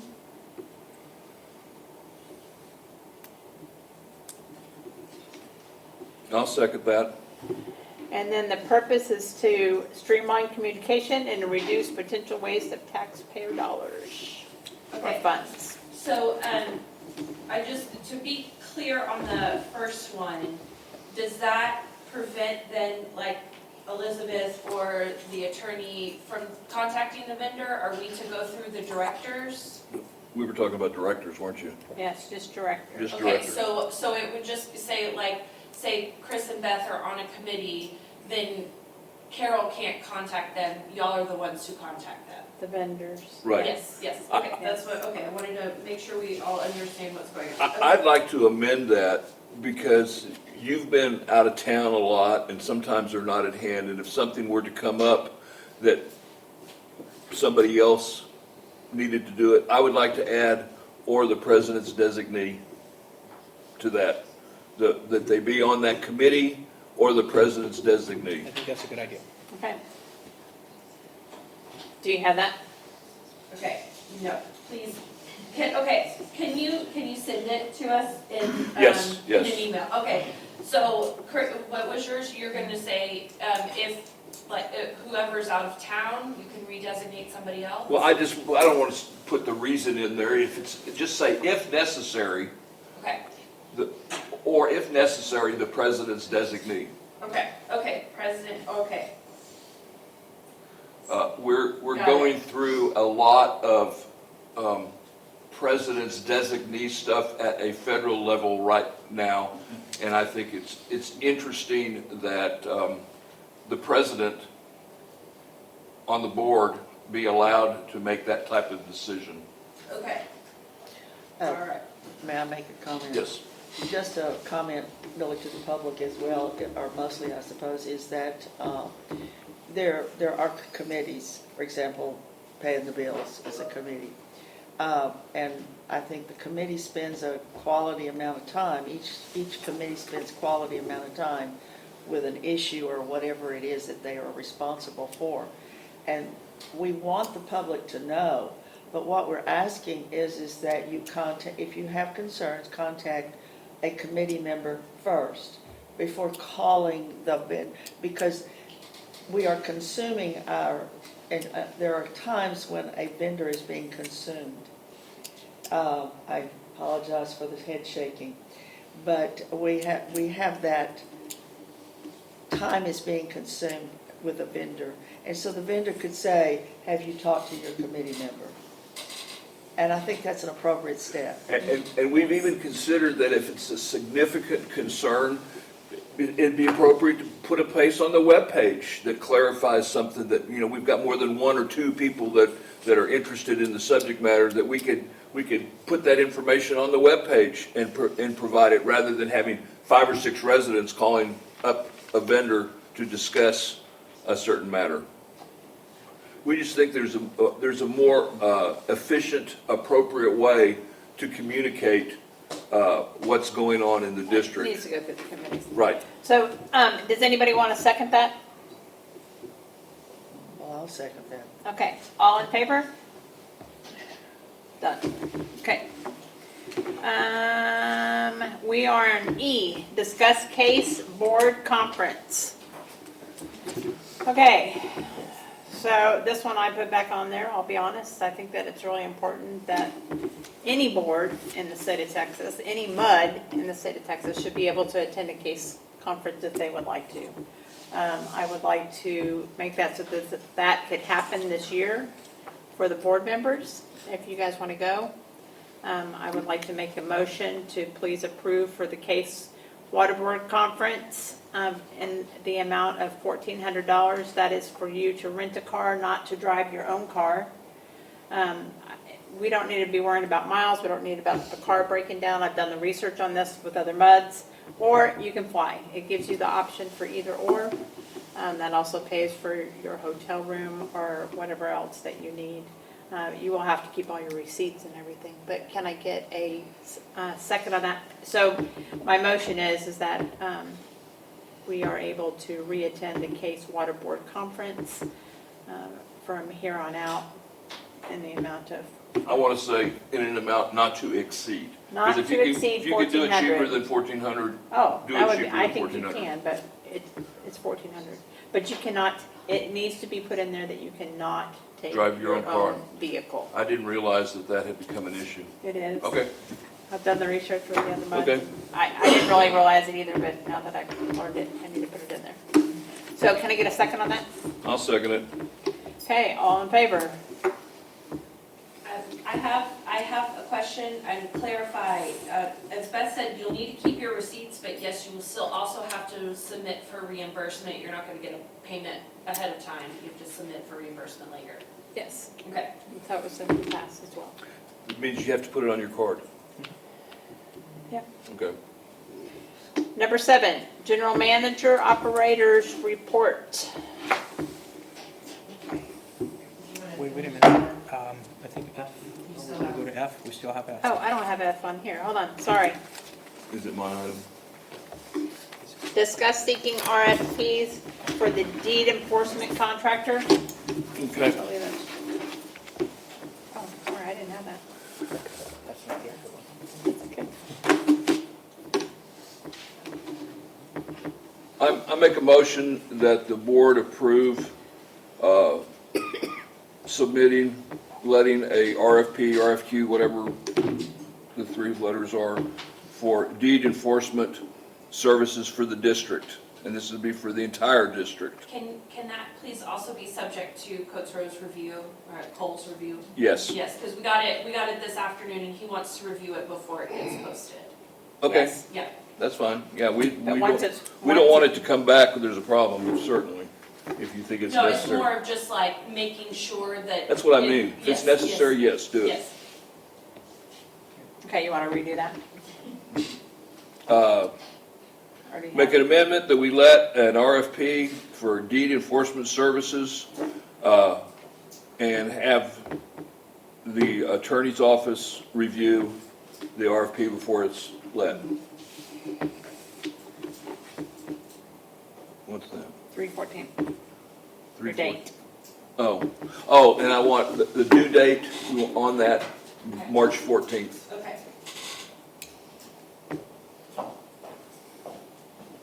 Got it. Okay, was there a second? I'll second that. Okay. All in favor? Okay. I do want to note regarding the Case Water Board Conference, with relating to the note of that directors should not drive their own cars. This should be part of a travel reimbursement policy, which you probably have. Yes, it should, you're right. But it's probably very old. Yes, it is. And so we'll look into it and talk about it probably at the next meeting, so Okay. that that's part of the reimbursement policy. Do I need to make a motion to that? No, Okay. not right now, I'm just letting you know that Yeah, that'll be part of the you're right. discussion. You're right. Where's that at? I have one now. So you have to now take it. Well, that's not, That's okay. All right, we are on. Now we manage report? No, we're actually on 6G. Okay. Discuss and authorize all agenda items be submitted through the current WTCMUD president and not through the district's attorney. Yeah, that looks like a Tammy wrote that, and that, Do you know what that is? yeah, that's, that the board president should be the only person on the board, posting through the attorney, the agenda items for the next meeting. I don't know how to do this. I turn this on. Whatever. Okay, I'm loud enough anyways. My legal recommendation is that, I would not recommend doing that for reasons of maintaining a neutrality in, what goes on the agenda. there could be, and I'm not saying anybody here would do it, but if you adopt this policy down the line, there could be problems of censoring or giving favor to items for some people over others. And to maintain neutrality, having a third party receiving the agenda items is usually a recommendation, regardless of receiving a gajillion emails for the same item. I know personally, I'd rather receive 5 emails asking for the same agenda item than to be worried that one is missing. I've never been on a board in the 45 years that I've been on boards where anybody but the president made the agenda items. Right. And I just think that the president can talk to the person submitting it. The person submitting it to the president can discuss why they feel it's important. They can go on record with an email real easily. And I think any favoritism is going to be documented and will show up in open records request. And I don't think the president's going to take a risk of anything showing any favoritism to anybody. This is strictly an efficiency for efficiency purposes. You know, when you, like, as the attorney for a water district, it's my job to give you advice, Yes. and your job's to make the decisions. So Right. you guys can make the decisions regardless. So, yep. Okay. Cedar Park, right? Cedar Park has the same rule. Like I said, every board that I've ever been on has been that way. The mayor governs the agenda. Right. And decides And the what president, goes I and- thought the president governs the agenda. So, your Are you advice making is, a motion? I am making a motion that all agenda items go through the president to the attorney in the future. Might I recommend adding that the agenda items should be submitted to the president within a certain time period before the agenda is due to be posted? I think that's, if you're having a problem, then you should do your cutoff earlier, and yes. Well, no, just to be sure that then say Beth has the time to go through her emails and then to email it to the attorney of what the list of the items are. She's gonna know when the cutoff is gonna be. Okay, all right, that's fine. Okay, What are we doing right now? Is it just that anyone can contact the attorney? Yes, That's what we have right now. I believe that the directors get 2 items. Right, And then, yes, you contact the attorney for yeah, your I 2 heard items. the director gets 2 items and the president gets none. I mean, you made me believe that you couldn't submit agenda items. No, I think I can. I Oh, don't okay, remember. then I misunderstood you, I didn't say apologize. it. No, I was gonna say, I have 2 too. Okay, 2. But yeah. Okay, so if I want to submit 2, then I will contact the president and say, I'm asking that these 2 items be put on the. well, now you can do 3 or 4 or 5, or how many you think is necessary, because I don't think we're limited it to 2. Oh. Well, Well, we have to limit it somewhere, but Well, limit Okay. it by common sense. If there needs to be an agenda item, I don't think we need to restrict, we can't fix that broken, whatever, because we've already got too many agenda items on there. I think we stick with 2 for now. For Okay? now. Go ahead. It's already 8:15, and Okay. we're not through it all. That's so. fine. I'm just saying. If we want to switch that Okay, later, we can. so let's amend that, And then I send everything, resolution. so what I'm hearing is I send everything to Cole. right. Right, okay, that's fine. Who's seconding that? I think. Did you already second that? No, I have not seconded. Oh, I apologize. Okay. Yeah. I thought, so Chris made the motion. Right. All right. I will second it. Okay, all in favor? Okay, I'm gonna keep moving so we can get through here. Okay, 6H, discuss all future board communication with district vendors, go through district president, committee chairs, and the president's designee. Didn't we already do We this? did that. Yeah, we We did just that one did that, so that's over. Yeah, Yep. we did that. earlier. Okay, discuss drafting and adopting district bylaws.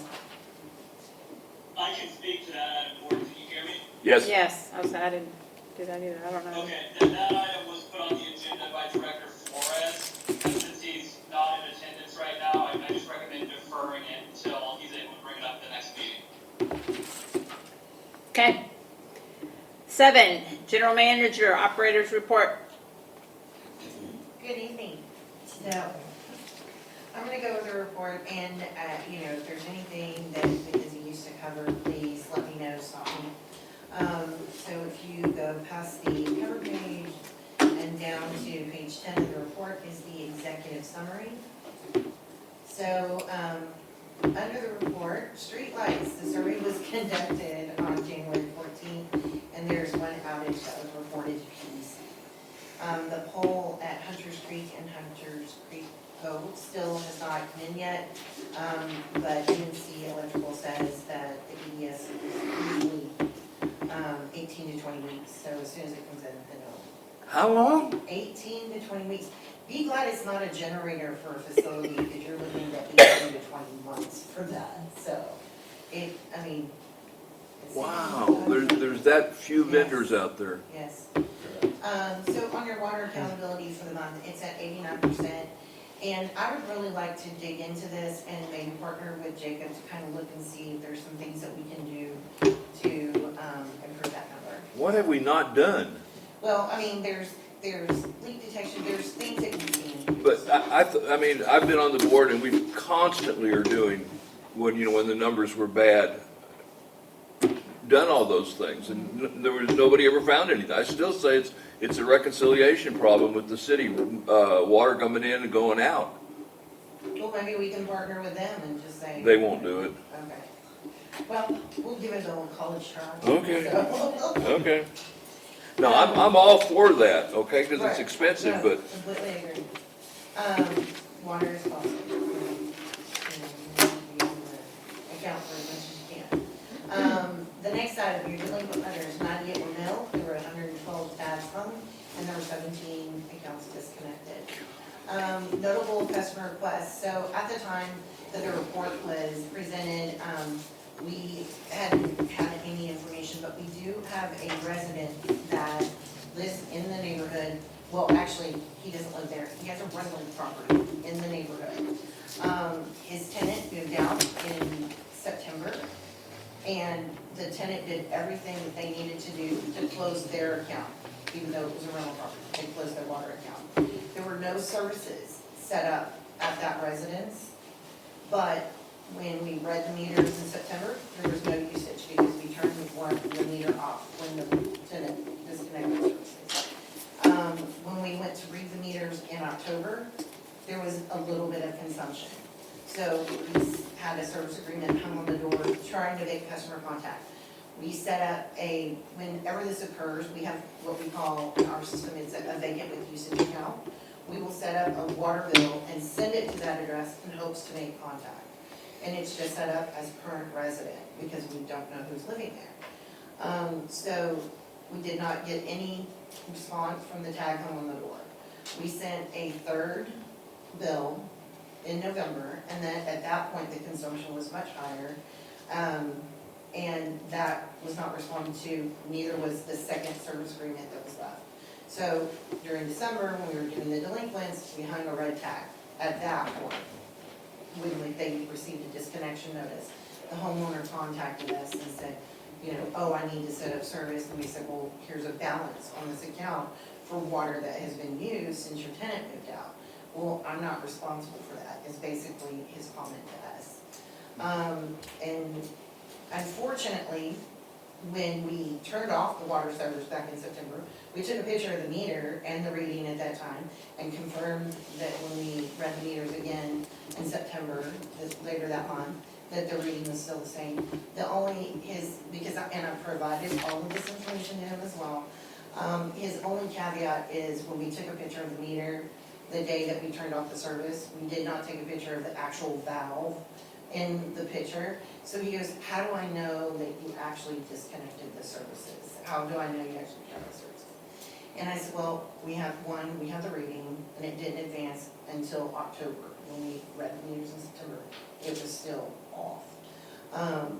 And two, we have GPS on all of our vehicles. and the vehicle was there for not an extended period of time, because it doesn't take that long to turn off the water, but he was there long enough to see that the water stopped before he went to his next destination.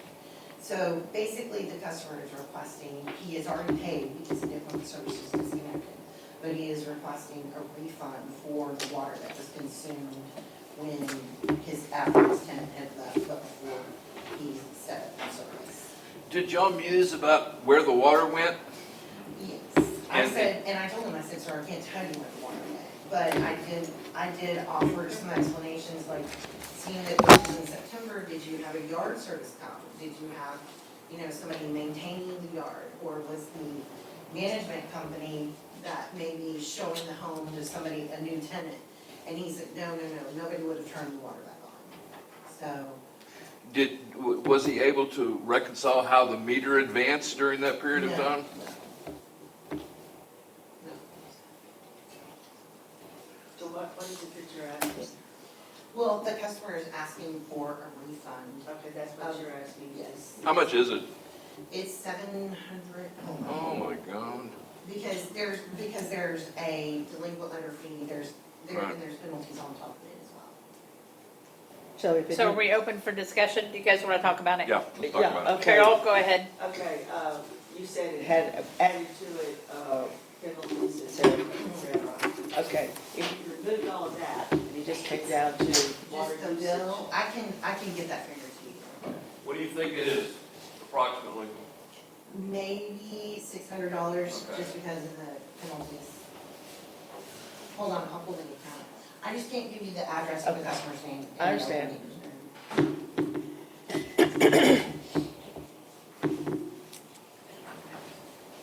Can I go ahead and ask, well, there's three of us here, so can I go ahead and ask that we make a motion to extend the meeting? Yes. We're almost at 8:30. I'm looking over everything that we still have to do. I would like to try to get through a lot of this tonight. We can talk about it later. Can we ask Yeah. to extend the meeting for 45 minutes? Yes. I think that we can get everything covered. Yes. I'll second that. All in favor? 8:45, Sorry. to extend it to 45 minutes. Yeah, 45 minutes. 9:15. Yeah, I think we're gonna have to. That way we're not having to do this again in 15 minutes. Was there a second? I second that Okay, motion. okay, I'm sorry.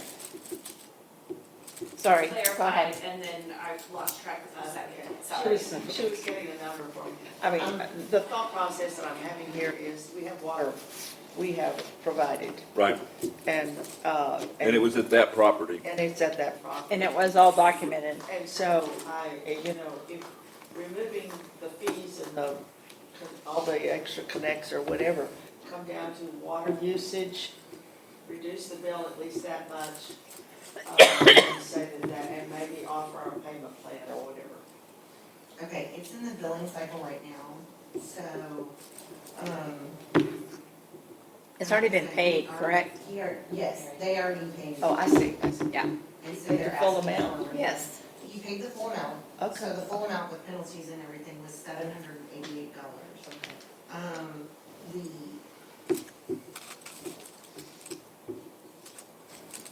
The bill without, so the first bill without penalty was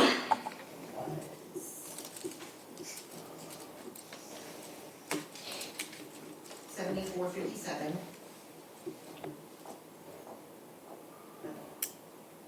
And that's without penalty, that's just, and then the next one was $497.56.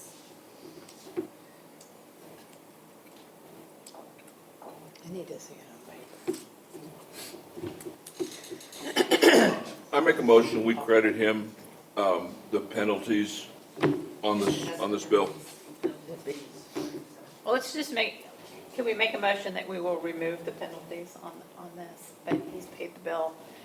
I don't think that we should give him everything No, back. I don't because either. he agreed, I mean, he That asked for the property water to be benefited turned by back. the water. Even if it was somebody that was staying at the house illegally, I mean, it was used on that property. Somebody's got to pay for it. We shouldn't make the resident, everybody else pay for it. So how do y'all feel about removing some of it, but not the water Right. usage? Everything but the water. Okay. Everything meaning just the penalties. Right. Yeah. Well, that's the only thing on there. There wasn't a reconnect or anything, was there? Okay. No, because he paid the balance before it was disconnected. Chris, do you want to make a motion? I'll make a motion that on, what's the address? I can't. We can't do Oh, that okay. anymore Okay. at Yeah, all. it would just be to refund the penalties on the account that Okay. was requested. Make a motion, we refund the penalties on the account as requested. I'll second that. All in favor? Okay. Done. Thank you. Okay, next. Okay, then just below that, we have your table that has your previous action items. Obviously, the microphones have been replaced. And that task has been completed. Your stormwater management plan, and the NOI for your MS4 has been completed. Thank you, Hanoi, for doing the certification online. I appreciate your help with that. The lead and copper FAQ, it has been put on the website, and that was completed on January 16th. Your customer deposit audit, there's 80 accounts, and I am currently reviewing all of those, and I will have an update for you at your next meeting. Needed recording equipment. This is something that was actually presented in March of last year when we did get with Caleb at Touchstone. And the reason that there was nothing ever done after the presentation of the OWL system was it was determined that there's an internet issue, so updating the system really isn't going to resolve the problem. So it was tabled at that time. Under your current items requiring board approval. So we do have a quote in your packet from Oracle Security in the amount of $1,030. This isn't something that was budgeted, but it is to install install cameras and an 8-channel network video recording device for the exterior of the facility. And then also in the packet, we have the resurfacing, the restraining of the courts. And there's 2 quotes, there's 2 vendors that provided quotes for that. One is My Backyard Sports, and the others is Cortex. What prompted the camera issue?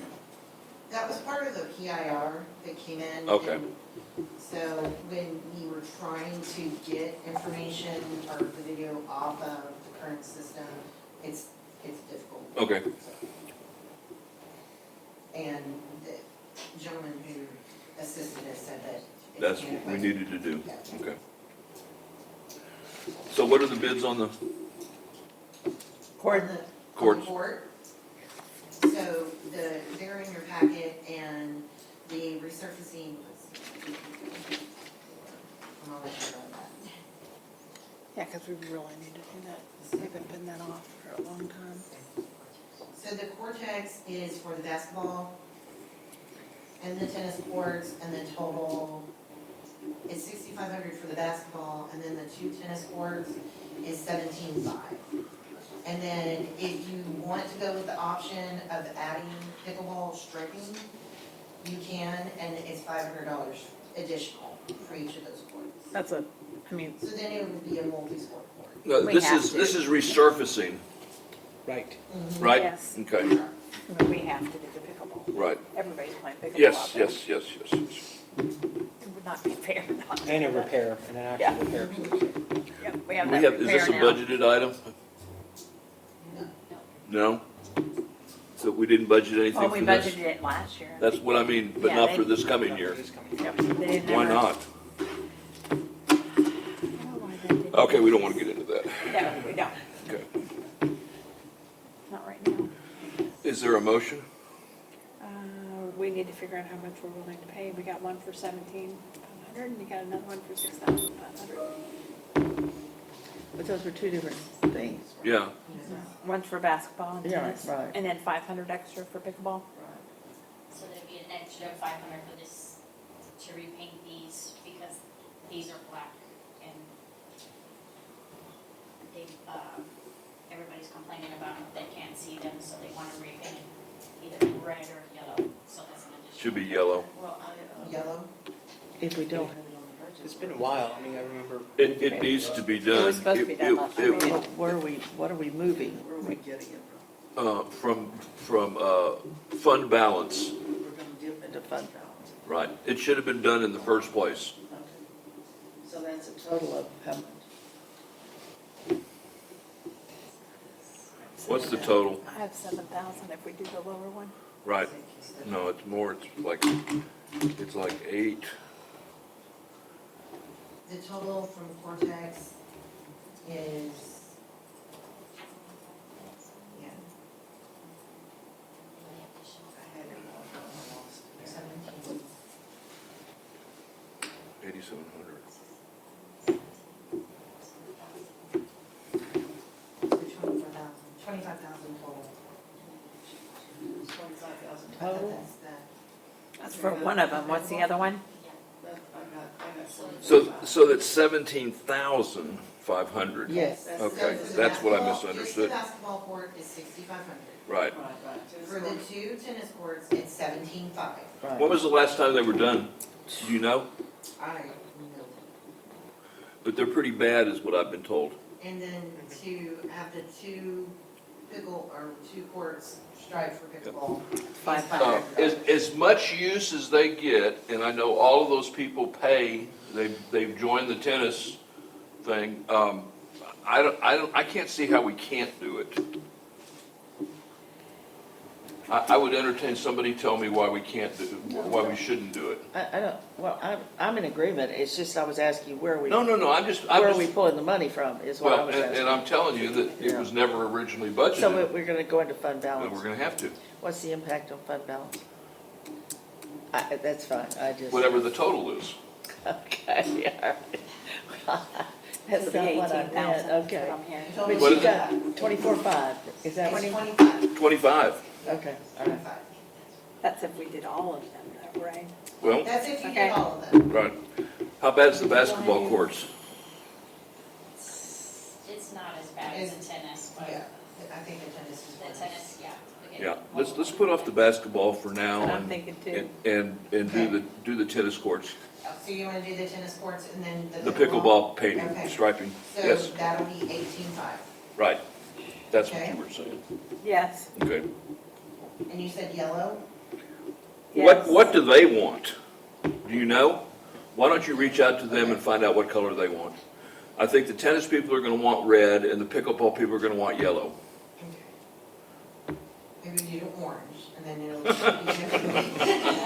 Never thought of that, but that, you know what, that's not a bad idea. It's just that for the tennis players, any stripes are just, it's disruptive for a tennis player to see the pickleball stripes. That's why I think they did black back here. Right. But that's not, black's the wrong color. Yeah. Okay, so you're gonna put the number out and make a motion? Yeah, I make a motion that we approve the 18,005, is that what it was? For the resurfacing of the tennis courts and for the $500 pickleball striping On the 2 courts. on the 2 courts. And then I have a couple more items and then I'm done. And then So hold on, we need to get a second. Get a second, yeah. You want a second that? You want a second? You can second it if you want. Is that your agenda item? We've That's talked one of about ours, this, right? yeah. Yeah, I'll second that. Okay? Does this include the paint and all the product? Yeah, it's It everything. does. All right. Wish we would have done it last year, it would have been cheaper. Okay, All in favor? all in favor? Yeah. Okay. Okay, are you good, Elizabeth? I'm good. So just two more quick items. We did have a water fountain repair at Anderson Mill West. It was leaking, it's no longer leaking. And then we had repaired one of the tennis court light poles in front today. The lights on the right side of the courts were out. NC came out. Actually, a bird had made like a nest in the, and then it started shooting on the wires and it died in there at the same time. So, but it's been repaired. If you want to see the pictures, they're in the Google Doc. And other than that, you had your normal inspections of your facilities, and if there's any other questions, I'll be happy to entertain them.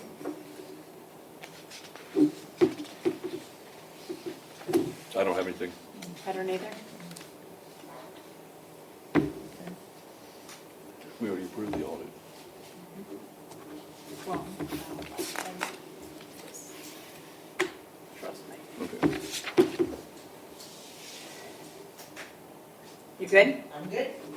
Okay, committee assignments and reports. First one is A, Parks Committee, including review and approval proposals as needed. I think we've already done all that. You have anything? I think we're good. We've went over our contract and we've amended it, and so we're good on that end. Okay, information management, do you have anything to talk about? We discussed a review and possibly trying to pick up what some of the deficiencies in the current website are, and there are some deficiencies that we need. I noticed that there's not a search vehicle on the front page. It doesn't appear until further in. I'd like to see, because it'd be a small one, because all you need to do is to get to the pages on the inside. It doesn't have to be the specific ones, but right now you have to know where to search to get inside there, and we need a search vehicle. The bottom line is we're going to review it some more. Okay. Okay, Waste Management Committee? We just accepted their contract, signed, ready to go. Okay, Open Records Committee, deed restriction, I think we've done We've everything. done that. Budget and billing, we've already done. Invoice Committee. Audit Committee. I have something for the audit. I'm not in the audit committee, but I'm actually asking the audit committee to take action since we've passed this new rule. Okay. Would like to update you on some things that have transpired this past month. Ex-director, may I bring That's it up? fine. Yep. Ex-director Fobb, previous candidate to the last election, has actually sent me a ceased and desist letter. Apparently she's intending to file a lawsuit against me for stating that, so this is what her attorney put together. It has come to my attention, to our attention, that you have begun a target campaign of harassment against Ms. Fobb, including defamatory statements against her. Especially, you have alleged that Ms. Fobb has misappropriated over $300,000. I've never said that she misappropriated $300,000. I did make a statement of public record that indicates that she has actually spent well over $340,000 in the past 5 years in her continual. You mean required to have the board spend? But no, not that, so that the committee can look into this. Okay. Maybe the public needs to know that this is true. Well, maybe we just need to clarify it, because if the attorney is so confused about what you said, maybe we should clarify what actually happened. Right, so I just want to make it clear that at the last meeting, I did not use the word misappropriated. Nope. Never. But I do want to read the information that is public record in this district, right? That clearly states that this adds up to in 5 years, a total over $340,000 that she has cost this district. And she's coming after me for defamation. I am not defaming her in any way, shape, or form. This is public record. And now she's harassing me through her own attorney.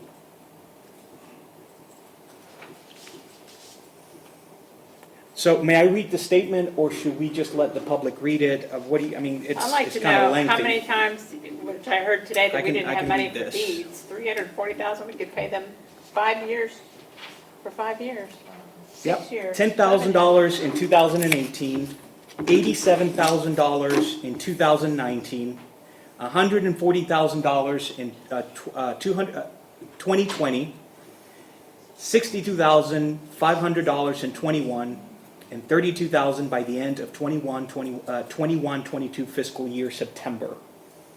Say that again. That last one? Yeah, 32,000 by the end of the 21-22 fiscal year September. And here is a copy of her demand letter to me, trying to file a lawsuit against me for something that I did not say in a public meeting.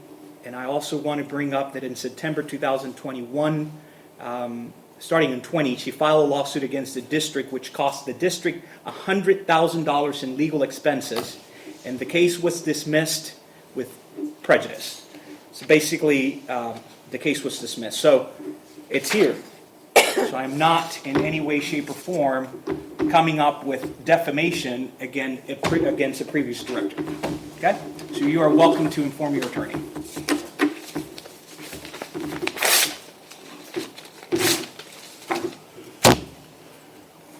Okay. Take action is needed. Is there anything we need to take action on that? I just asked the audit committee to look up the records. There are plenty of records indicating that she continues to waste the money of this district.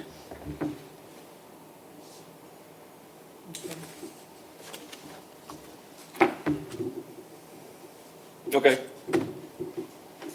Okay, let's go to old business, including adopt resolution adopting policy regarding public comments at meetings and board of directors. I don't think there's anything new. Can you hear me? Yes. I can speak to that again.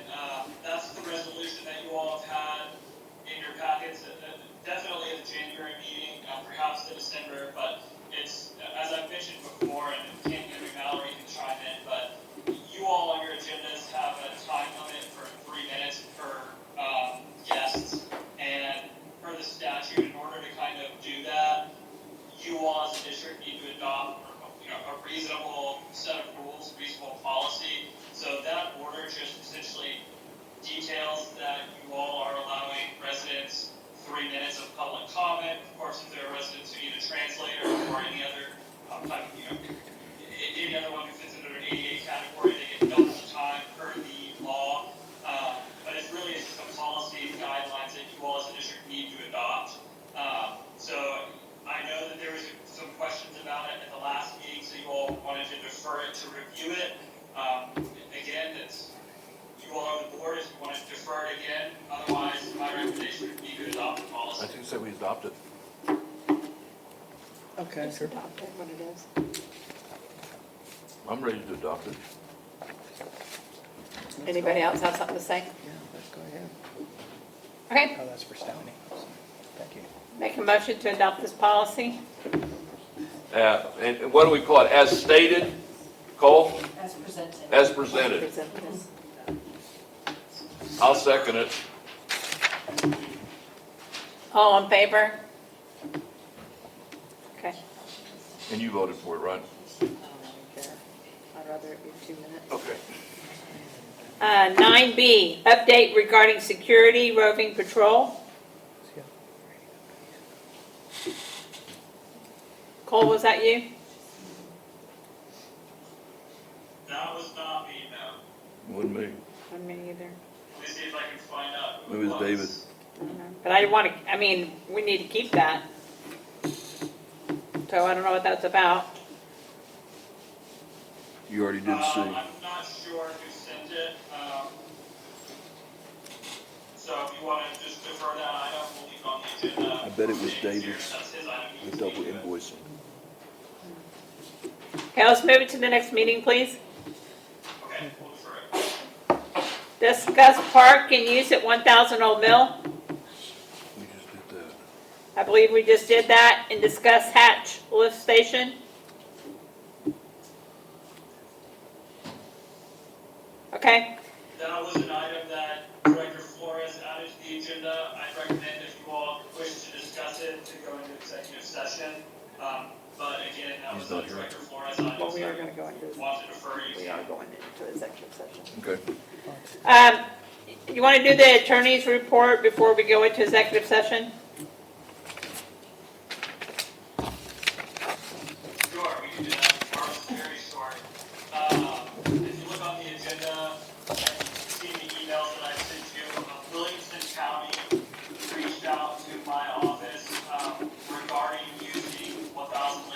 Oaks as a designated polling place Yeah, I for saw the that. upcoming May 2025 election.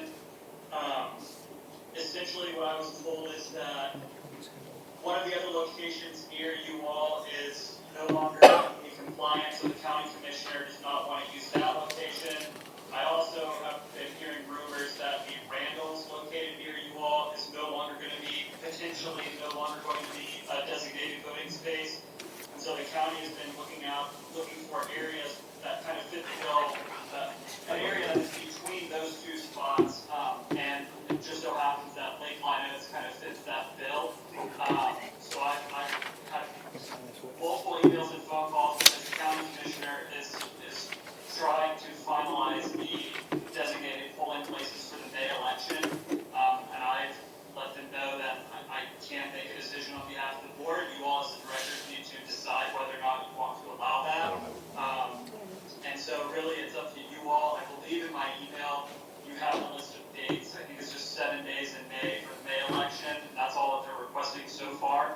So I leave it in your hands. Do you have the date, Cole, and we can make a, Let me see if I have it. Let me pull it up. If it's, a motion, but we just need the date? Yeah. Do we need to? I think it's just, We can it's talk just the about it. week of early voting and yeah, So it would be, early voting is April 22nd through the 30th, and then you would have election day on the 3rd. Cole, is there any expenditures required of us other than just providing the facilities? no, the district will not be spending any funds. This would just be the county using the district's building. So I think you all as a board, when I was kind of thinking through this, you would just need to ensure that Infomark and the budget, or I'm sorry, the calendar, which has, digital meetings and HOA meetings and people who rent out the building for various purposes, you would need to make sure that the building is blocked off during those timeframes. Yeah. But Williamson County would handle everything. We would probably draft a short interlocal agreement between Williamson County and the district that kind of just highlights the time frame, liability issues, etc. But no, there'd be no cost to the district. Okay. Okay, here's my question. Are we gonna pay for someone to be here during those times? No, you would not be paying, I mean, what do you mean pay? Well, who's Are we gonna gonna trust them open with the the building? keys Who's and gonna stuff? close the building? Who's gonna do all that?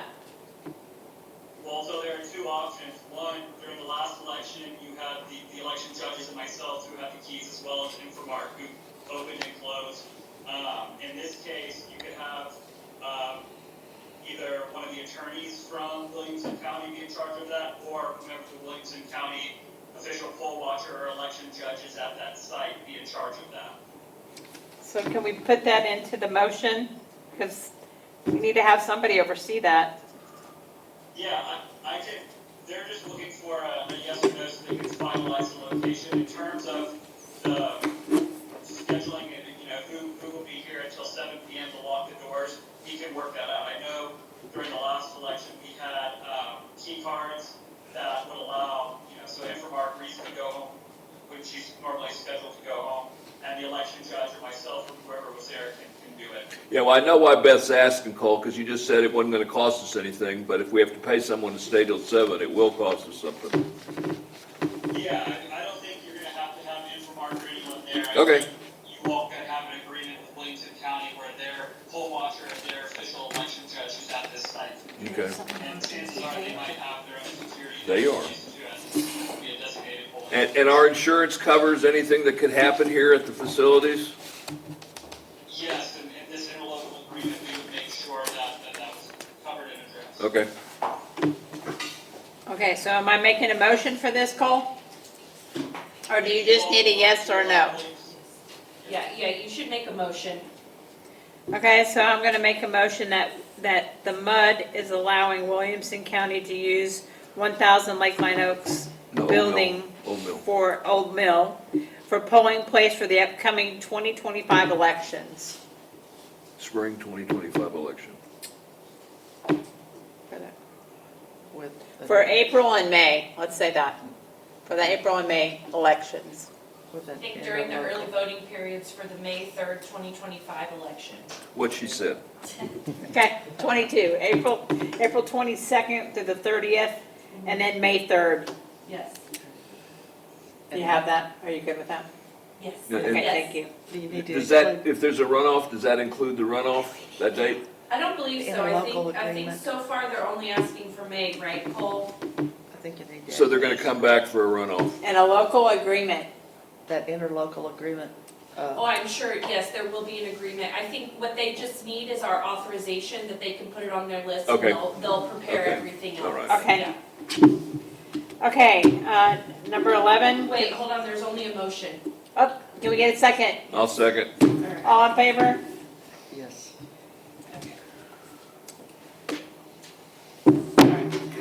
I think we've gone through everything. Okay, number 12.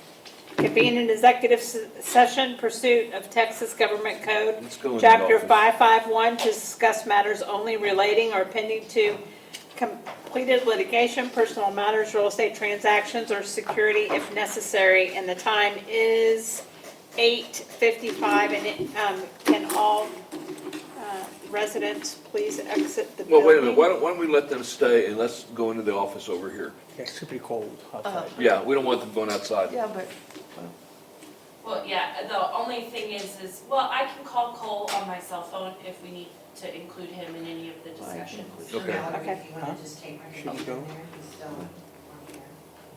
Is it not connected We here? have to turn this on. If Oh, they're gonna okay. go, if they're gonna go in the office, you can just take my computer. Okay, either way. Yeah, let's just go in there, that way they want to go outside. okay, but are we? Yes. You don't need me. No, you can, No, you may go. you may go.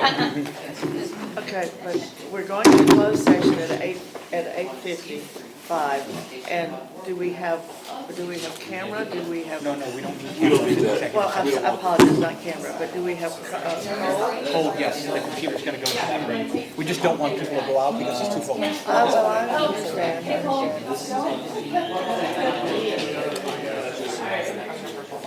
She's leaving. You ask him.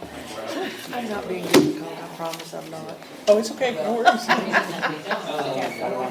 don't wanna, Oh, God.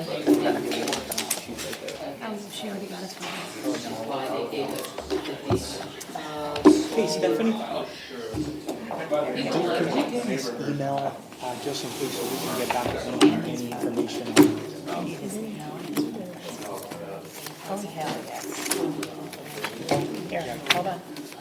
yeah, tell me that the president wants to keep him up to date on. I need you to get everything. Do not let him leave. Are you taking all your stuff? Can you fill it out, Just please? my computer.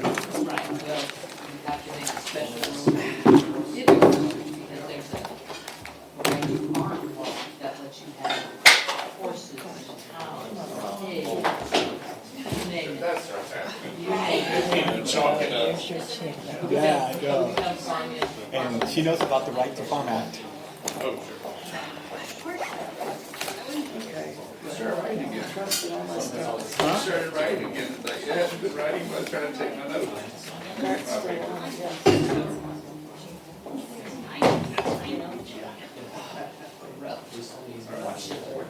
Can you read it? Yeah, but whatever he asked for then. Can I see through there, go back?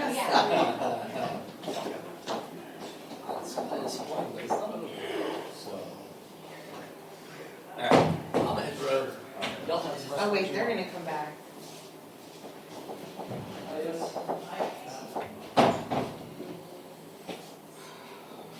The.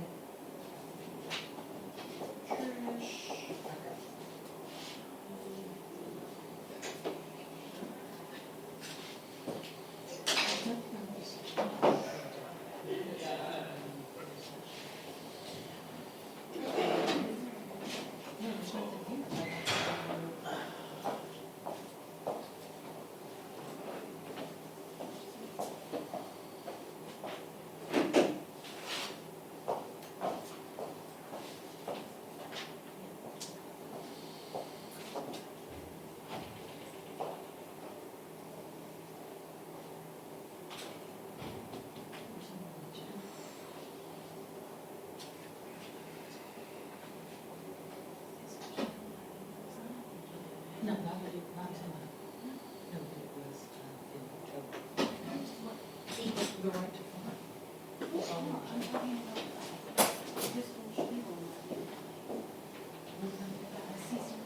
Oh, no, Of course not. but he said he wanted to give it to the audit committee so that they could look it up. So they could do the research, but I've already sent, yeah, I've already. Cool.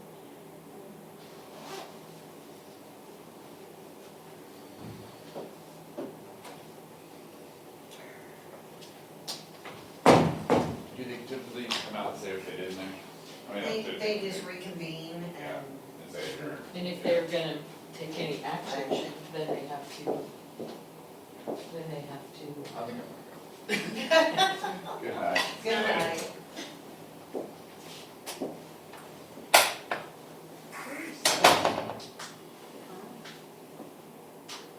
Maybe that's not.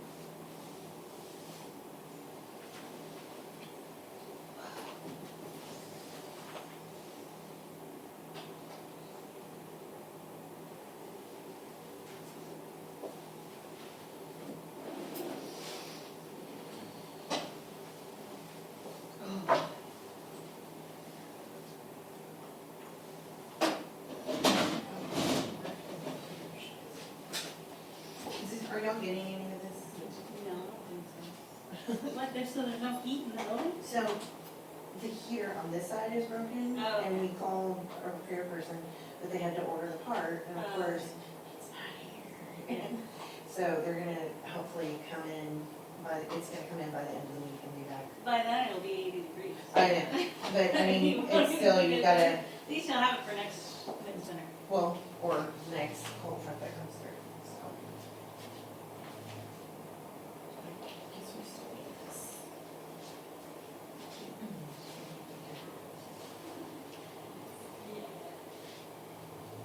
I think Lisa's computer.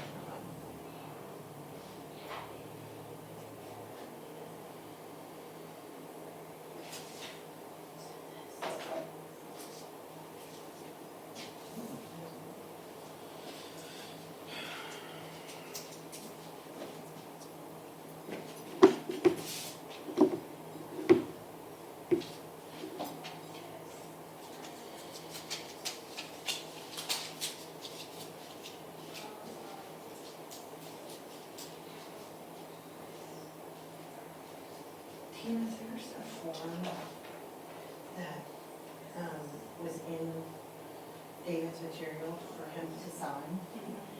And in the records that I got over from Mackenzie, it was half filled out but not signed.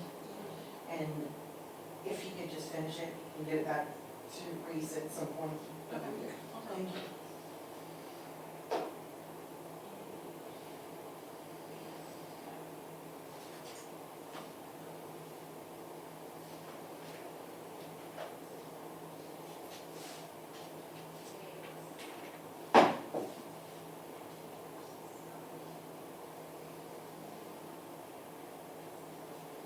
This is her computer.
her. Am I right? No, I'm asleep too. I'm actually sitting in a conference room. This board, no, the board's in executive session, so I'm just waiting for them to get out. But, okay, what you got, Lou?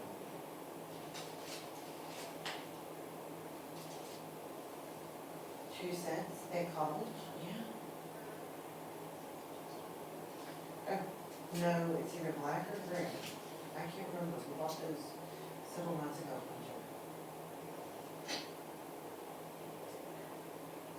They should be in your room. So you tell me you haven't washed your sheets? Oh, okay.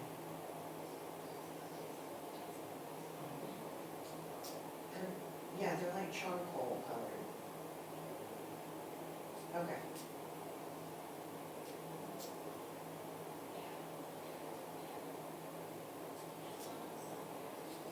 Right. Well, they should be in your hormones somewhere. Alright. What did you like? Do what? Tomorrow, yes.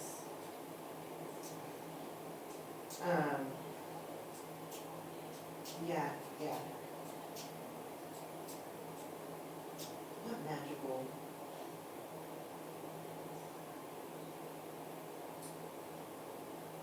Is it tomorrow?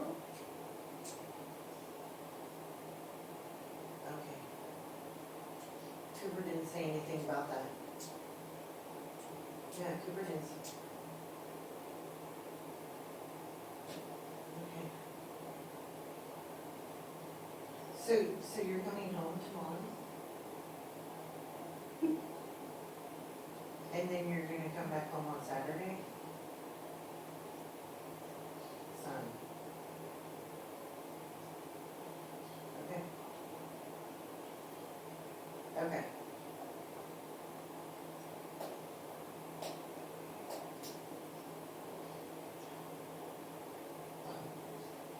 Send your brother.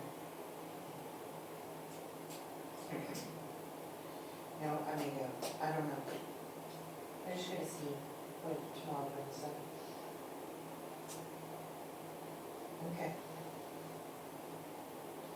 And they're doing it at Holy Covenant, is that what you said? Okay.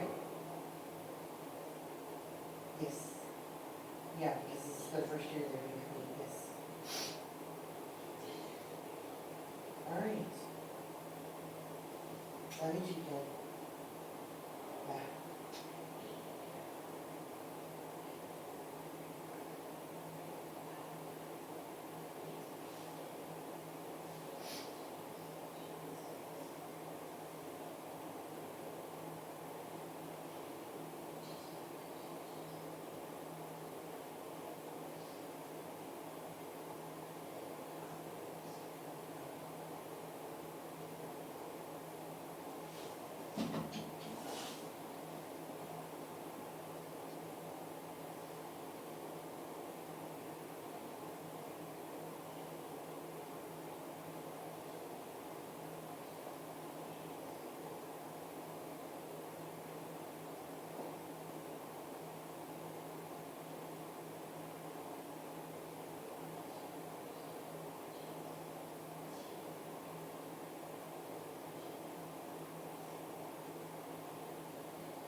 Elizabeth, did you get a vote on the outside cameras? The O3? So we're not finding a motion on the vote. Then we'll put it on the agenda, on our report for next month, because I thought they approved the report, but Look and see.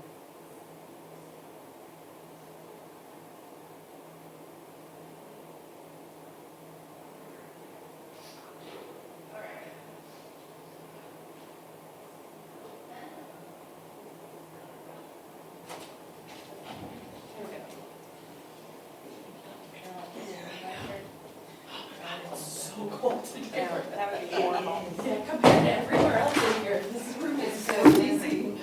So the funny thing, Mallory, is I ordered two heaters for here. They run out propane. Oh, goodness, okay. I just want to welcome everybody back out of executive session. It's 9:14. There were no, we didn't make any decisions. We have nothing to vote on. Are there no more matters coming before the board? There's no more matters that'll be coming towards the Make board. a motion with your. I make a motion that we end this meeting. I'll second. All in favor? All in favor?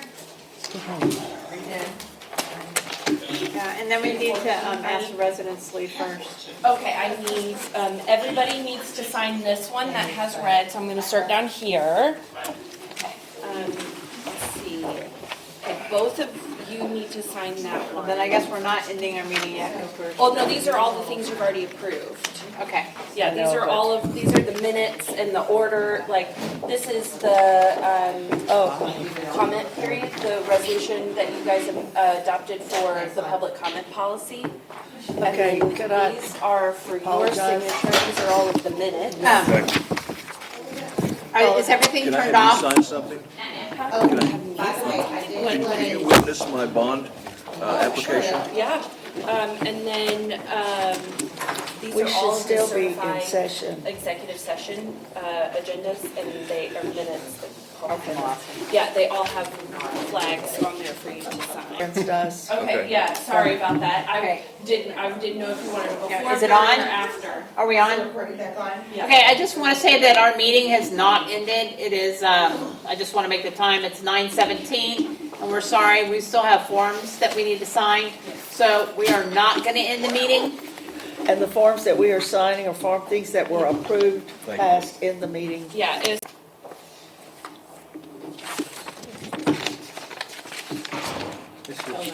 the January meeting. This was your Public Information Act policy, and it looks like I just need your signature on the certificate stating that this is the order that you guys adopted. Craig, C-R-A-I-G. Secretary. And then your secretary, so you'll sign this one. Name of it is Coach Rose. Yes. Just need you to sign here.